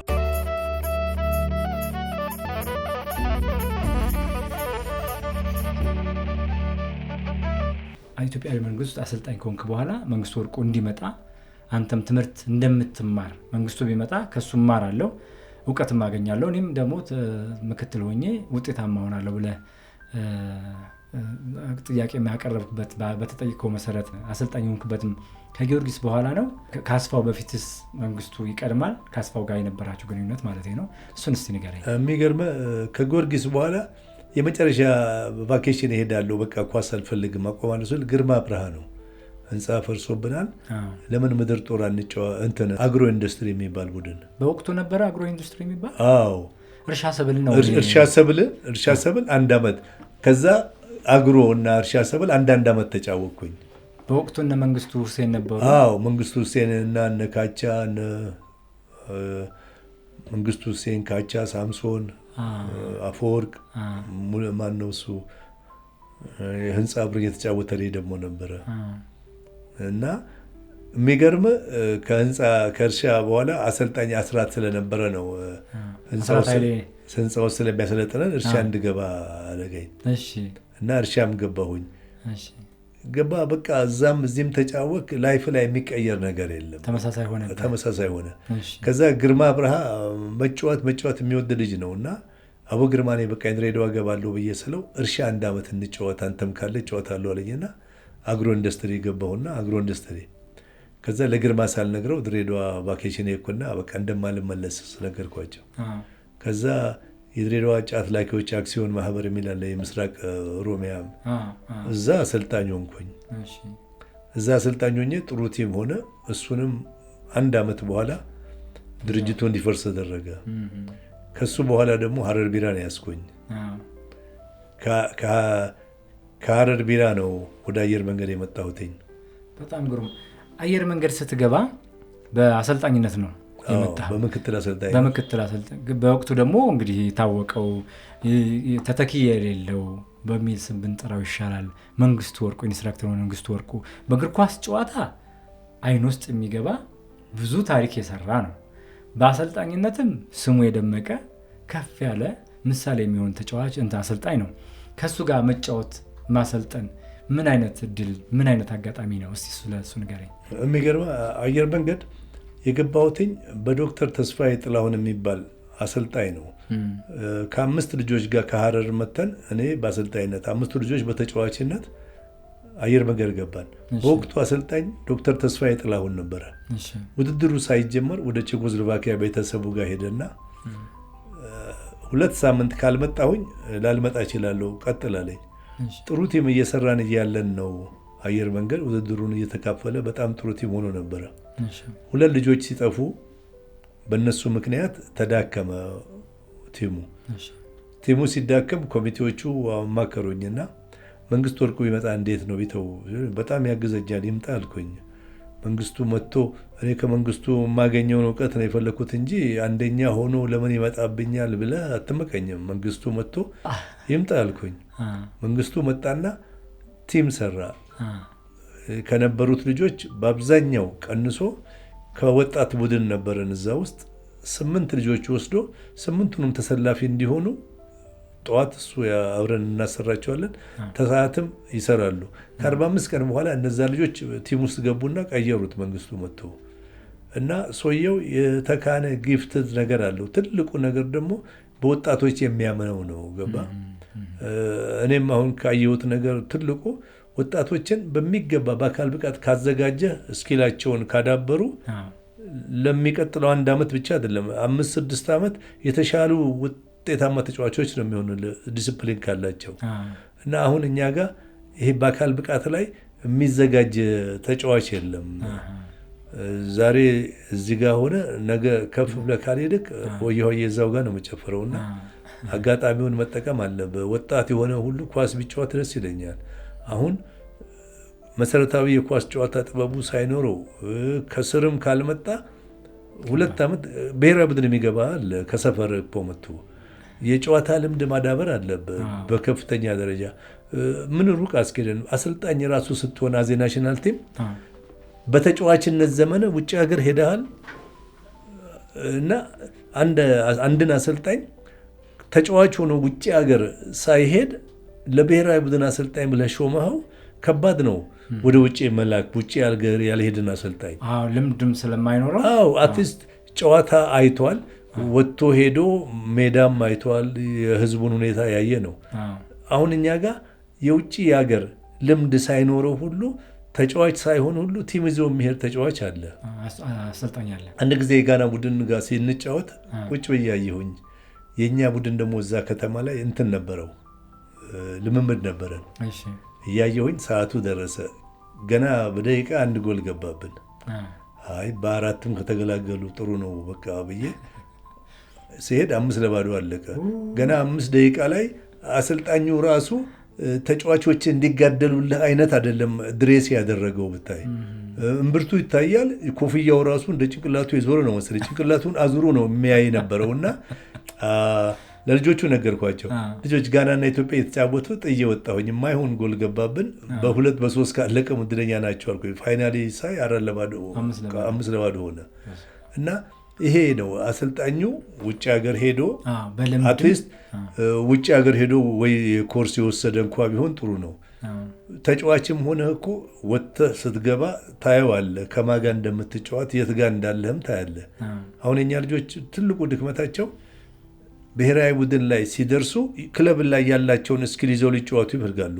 አይ ጥሩ አይደለም አልተመረክም ሲባል እንትኑ ጉቦ አልሰጠሁኝም እንትኑ አሰልጣኙ አይወደኝም ሰበብ ነው የሚሰጡት። ገባ እንጂ የራሳቸው የአቅም ማነስ መሆኑን አሁን እንጂ ቅድም እንዳልኩ ነው። የእኛ ተጫዋች አንዱ ከአንዱ የሚለይበትን ሚዛን ብትባል ምንም ዲፈረንስ የለውም፣ ልዩነት የለም። ለምሳሌ የጎርጊሱ ለቁጥር ከቡናው ጋር የቡናው ከመድኑ ጋር ብታያቸው እኔ እንጃ ምን አይነት ዲፈረንስ እንዳለ መለየት አትችልም። 16 ቲሞች ወይ 18 ቲሞች ቢኖሩ ነው እንደው የ18ቱንም ቲሞች 4 ቁጥሮች ወይ 2 ቁጥሮች ብታይ ምንድነው ልዩነታቸው ብትል የጎላ ልዩነት የለውም። ግን የጎላ ልዩነት ማምጣት ይቻል ነበር። ይቻላል ከሰራ ልጁ ገባ ክለብ ላይ የሚሰራውን ትሬኒንግ ብሔራዊ ቡድን ላይም ሲደርስ ያንኑ ሪትም ይዞ ሊገባ ይፈልጋል። በአፍሪካ ዋንጫ የምትጫወተውን ጨዋታ እኮ ዓለም ዋንጫ ላይ መጫወት የለብህም።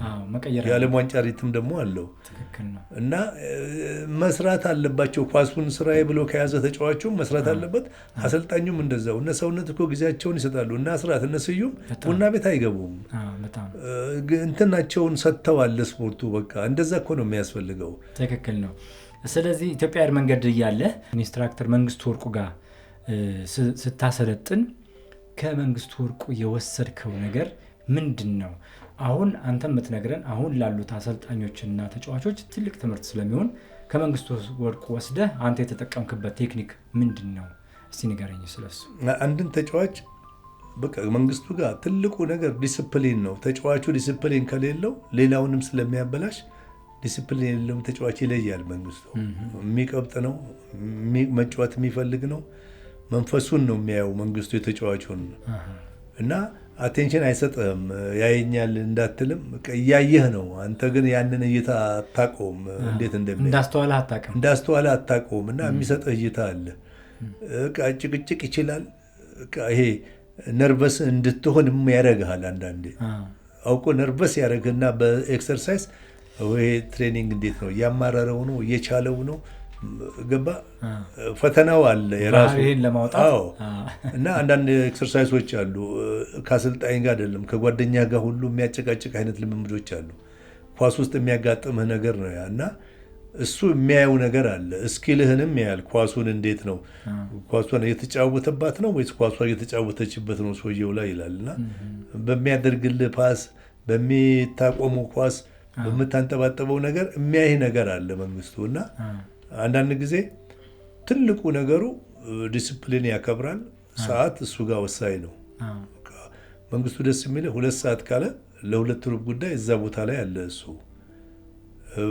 ባይኖርም እቆያለሁኝ ቀይሩት 2 ሰዓት አልመጣም 4 ሰዓት ነው የምደርሰው ብሎ ይነግርሃል። ትዘጋጃለህ እና ጊዜን ይጠቀምባታል መንግስቱ። ጠዋት አሰርቻለሁ ብሎ ተሳቦላ ቢራ ሊጠጣ አይሄድም። ተሳቧላ መጥቶ ያሰራል። የዝግጅት ጊዜ ነው። እሱም ከቲሙ ጋር ይዘጋጃል። ዲስፕሊን አለው። በዚህ አንድን ተጫዋች በብቃት የማዘጋጀት ብቃት አለው። ከሱ የወሰድኩት ትልቁ ነገር ቢኖር አንድን ተጫዋች በአካል ብቃት፣ በአይምሮ፣ በስነ ልቦና ያዘጋጃል። ከኳስ ውጭ ግጥሚያ ከመድረሱ በፊት 5-6 የወዳጅነት ግጥሚያዎች ያደርጋሉ። እርምት ይደረጋል። ክላስ ውስጥ ገብቶ ያስተምርሃል እና ሁልጊዜ እዛ ቦታ ላይ እንድትሆን ያደርጋል። እኔ አሁን ከሱ በከፍተኛ ደረጃ ያየ ነው። በብሔራዊ ቡድን በነበርን ጊዜ የኢትዮጵያን ታሪካዊ ቦታዎች ያሳይቶናል። የጀግኖች አምባ፣ የህፃናት አምባ፣ የአዋሽ ግድብ፣ የላንጋኖን ከሲቲው እየሄድክ ሁሉ መጫወት ከተሞቹን እና ያ ምንድን ነው የኢትዮጵያ ቡድን ናችሁ። አገርህንም ህዝብህንም እንድታቅ ነው ያደረገንና እንዲህም አለ እንዲ ያልኩኝ የተሻልክ ትሆናለህ እኮ እንዲህ አይነት ቦታዎችን ስታይ። በተለይ ህፃናት አምባ አየር መንገድ ሁሉ እያለ ይዞኝ ይሄዳልና ዘዋይ ያለው የደብረ ዘይት ዝግጅት ስናደርግ ደብረ ዘይት ላይ ጀግኖች አምባ እናያለን። የቆቃ ግድብን ይወስድናል። ሶደሬ ነው ሆሳዕና ጅማ ሄደ የምንጫወተው ጨዋታ እንትን ነው በቃ ኳስ እንደዚህ ነው እንዲህ ብሎ ለክፎናል። እኔ አሁንም ድረስ እኛ ቬጋስ ስኖር ኳሱ ጋር ነው ያለ ነው። ከአብዲም እኔም ካሳይም እንደዛ ነው። በቃ የምትወደው ከሆነ አለ ብዙ ነገር እኮ ገንዘብ የምታተርፍበት የምታገኝበት፣ ያን ሁሉ ኢግኖር አድርገን ነው ያለ ነው። ሀገርህንም በምክንያት እንድትወድ የምትጫወለት ህዝብ ምን አይነት እንደሆነ፣ የምትወክለው ሀገር ምን አይነት እንደሆነ ማወቅ አለብህ። ከየት መጣ ስትባል ኢትዮጵያ እንዲህ ያላት የተፈጥሮ ሀብት እንዲህ ያላት ብለህ ለመናገርም እድል ይፈጥራል ሀገርን ስታውቅና እንዳልከው መንግስቱ ወርቁ በዛ ድረስ ሌላ ጥበብ ነው አሁን የነገርከኝ። እኔ ምልህ ኳስ ላይ ብቻ አድምቶ የሚሰራ ሰው ሀገርህን ጎብኝ እከሌ ያለ ምናምን ብሎ ሲያሳይህ የበለጠ ሀገር እንድትወድ ምክንያት ይሆናል እና ትልቅ እውቀት ነው። ሌላ ስና አንተ አሰልጥናቸው ከነ ድምፃዊ አሁን በአሁኑ ሰዓት ድምፃዊ ድሮ ደግሞ እግር ኳስ ተጫዋች ዮሐንስ ብርሃኑ ጋር ተጫውታችኋል አብራችሁ ወይስ አሰልጥነዋል? ዮሐንስ ማለት የአየር መንገድ ቡድን ተጫዋች ነው።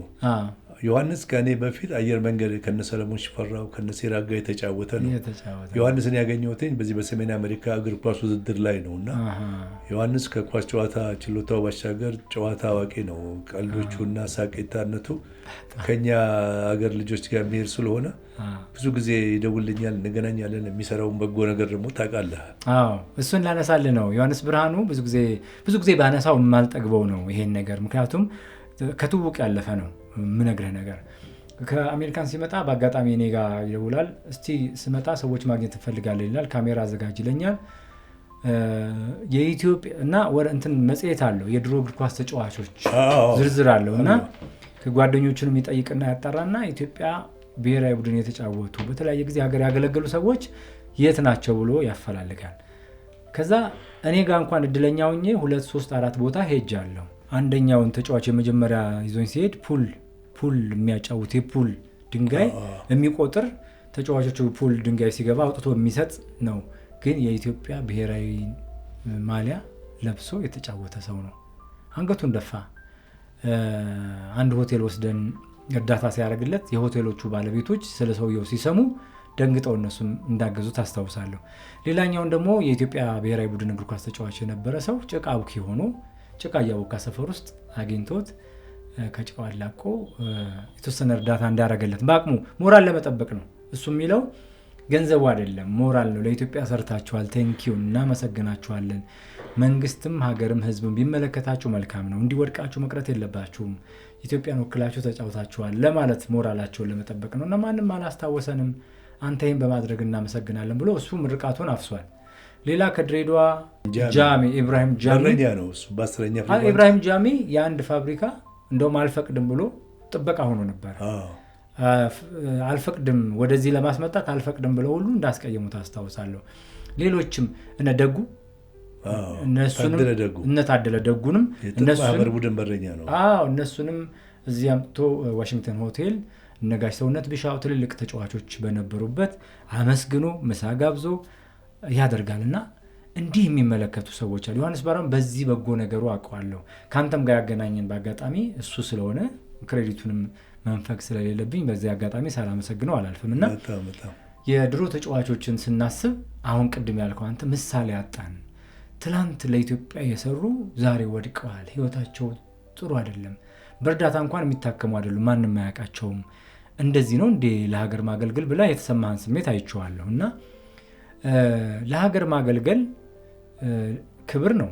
ለሀገር ማገልገል አንድ በተሰጠ ሙያ ትልቅ ነገር ነው እና ለምንድን ነው ይሄ ነገር የቱ ጋር ተቋርጦ ነው ችግር የሆነብን? በየትኛው ሙያ አይተህ ከሆነ ሙዚቀኞችም መጨረሻ ላይ ማንም አያስታውሳቸውም። በየትኛው ሙያ ላይ ትልልቅ ስራ ሰርተው ዝም የሚባሉ ሰዎች አሉ። የቱ ጋር ቢስተካከል የተሻለ ይሆናል ብለህ ታስባለህ? እንደው ወደዛ ከመንግስቱ ጋር ያላቸውን ነገር በኋላ መጣበታለሁ ብዬ ነው ይሄኛውን ያመጣሁት። እንደ መሰለህ አሁን ያለውና አሁን ያሉት ተጫዋቾችና ቀደም ሲል የነበሩት ተጫዋቾች የክፍያ ሁኔታ የተለያየ ነው። ትክክል ነው። ድሮ የሚጫወቱት ለስሜት ነው፣ ለሀገር ፍቅር ነው።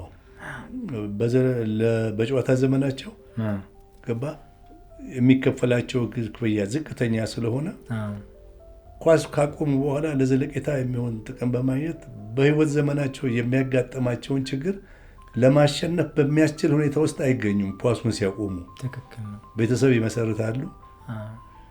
ይህንን ነው አሁንም ያለው ተጫዋች መገንዘብ ያለበት። ገባ ኳስ ጨዋታው ዘለቄታ የለውም። ነገ ተሰብረህም እድሜ ገብቶም የምታቆመው ነው።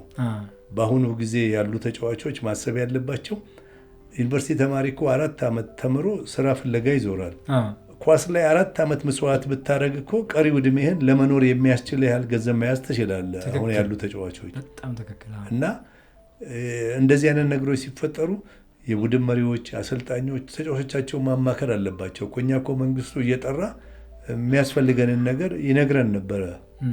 ከምሳ በኋላ ከትሬኒንግ በኋላ 2 ልጅ 3 ልጅ ቁጭ ብሎ ያናገራል። ስለ ላይፍ ስትጫወት ደስ እያለህ ነው? እየተጨነክ ነው? ቤተሰብ ጥሩ ነው? የሚሰማህ ነገር አለ መጥፎ? ለምንድን ነው የማትቀየረው ይላል። እኛ ትሬኒንግ እያሰራን እንደዚህ አይነት ትሬኒንግ ታደርጋለህ። 45 ቀን ሞላ በቃ የምታደርገው ነገር መጥፎ አለ ማለት ነው የማትቀየረው ነው የሚለ ተጫዋቹ ልቦናው ያውቀዋል። ቢቀየረው አንድ ቲም 20 ልጆች ይዞ 2-3 ጥሩ ካልሆኑ የሚሰሩት መጥፎ ነገር አለ ማለት ነው። ቲም ውስጥ እኮ 2-3 ቲሙን ኮንትሮል የሚያደርጉ ተጫዋቾችም አሉ ከአሰልጣኝ ውጪ። ለምሳሌ ካሳዬ ቡና ውስጥ እያለ አብዲ ቡና ውስጥ እያሉ ቲማቸውን በከፍተኛ ደረጃ ከፍተኛ ውድድር ላይ አድርሰዋል። እኛ ጋር ግርማ ብርሃ እኔ ህንፃን የተሻለ ነገር ለማድረግ ከትንሹም ተጫዋች ጋር ትንሽ ሆነን ከትልቁም ትልቅ ሆነን ትመካከራለህ፣ ታግዛለህ። ሜዳ ላይ ግርማ ደክሟል ብዬ ዝም አልልም፣ ወይም ሌላው የኛ ተጫዋች በለጠ ማስፈሪንም ደክመዋል ብለን እና ካለህ ነገር ላይ 10-15% እኮ ብቃቱ ካለ ማገዝ ነው ያለብህ እና ይሄን አይነት መንፈስ እንዲኖር የኛ ተጫዋቾች ሊገባቸው ያስፈልጋል። እኔ አሁን ድሬዳዋ ላይ እነዛ የማያቸው ተጫዋቾች ተቸግረው ሳይ ጓደኞች አሉኝ ከመሄዴም በፊት በአመት 3 ጊዜ እንልክላቸዋለን። በዚህ አጋጣሚ እዛ ያሉ ደግሞ የሚረዱን አሉ። አንድ ተሾመ መዘውዱ የሚባል ልጅ አለ፣ አብዶ የምንለው ልጅ አለ። ለደከሙት ሰዎች ኢንሹራንስ ገብቶላቸዋል። አቤል እነ የማነ ምናምን ያግዟቸዋል እነዚህን ሰዎች እና በጣም አሁን ችግር ላይ ያሉ ብዙ የድሬዳዋ ተጫዋቾች አሉ። አሁን ጃቤን ብታየው፣ ጋሻ አባይን ብታይ፣ መሰለ ጌቱ ምናምን እርዳታ ይፈልጋሉ። እንዳው የሚችል ሰው ሁሌ ቢረዳቸው ደስ ይለኛል። እኔ አሁን ሲሄድ ላስ ቬጋስ እማቃቸው ናቸው የሚረዱኝ። ብዙ ግን ሰዎች አሉ ገባ በመርዳት የማያምኑም አሉ። ስጠይቃቸው የሚሰጡ ፌስ አለ። እኔ አውቃለሁኝ። የምጠይቀውም የሚሰጡኝም ፌስ ነው። ፊታቸውን አይቼ የማይከለክሉኝ አሉ። ልክ ነው። እና በአመት 3 ጊዜ እንልክላቸዋለን። አንድ ሙስሊም በዓል ጊዜ አንድ እንልካለን፣ በክርስቲያን በዓል አንድ እንልካለን። በኒውር ደግሞ የክርስቲያንም የሙስሊምም የኢትዮጵያ ኒውር ስለሆነ በእነዚህ 3 ጊዜዎች እንልካለን። 10 ሰዎች ከረዱን እኮ 10 የሚሰጡኝ ሰዎች አሉና እነዛን ሰዎች በዚህ አጋጣሚ ደግሞ በጣም ነው መሰገናቸው። ስጠይቃቸው ይልኩና ይሰጡኛል። አምነው ስለሚሰጡኝም ደግሞ አመሰግናቸዋለሁ። ገባ እኔ ሰዎቹን ስላየዋቸው ከነዛ ሰዎች ላይ ወስደህ የምትባረክም አይመስለኝም። ልክ ነው። እና ይሄንን ነው መገንዘብ ያለባቸው አሁን ተጫዋቾቻችን። ትክክል ነው። ዛሬ ሞላልህ ማለት ነገ ትኖርበታለህ ማለት አይደለም። ተሰባሪነት እግር ኳስ በሆነ አጋጣሚ እግር ቢሰበር በቃ እድሜ ልክ የምትቆምበት ነው። ከእድሜም ጋር በተያያዘ ነገ የምትቆምበት ነው። ስለዚህ ድሮ የነበሩትን ተጫዋቾች በማገዝ ቢያንስ እንዴት ናችሁ በማለት ቀጥሎ ደግሞ ለእግር ኳሱ ትልቅ አስተዋጽኦ አድርገው ራሳቸውን አሰልጥነው ለአሰልጣኝ ዕዳ ሳይሆኑ አንቱ የሚባል ተጫዋች እንዲሆኑ ራሳቸው ላይ መስራት አለባቸው። እንደሱ እያልከኝ ነው አይደለም? በጣም መልካም። ከአሰልጣኝና ተጫዋች ቢተው አብሬ ጋር የነበረን የመጀመሪያ ክፍል በዚሁ ይጠናቀቃል። በክፍል 2 እስከምንገናኝ በሰላም ያገናኘን።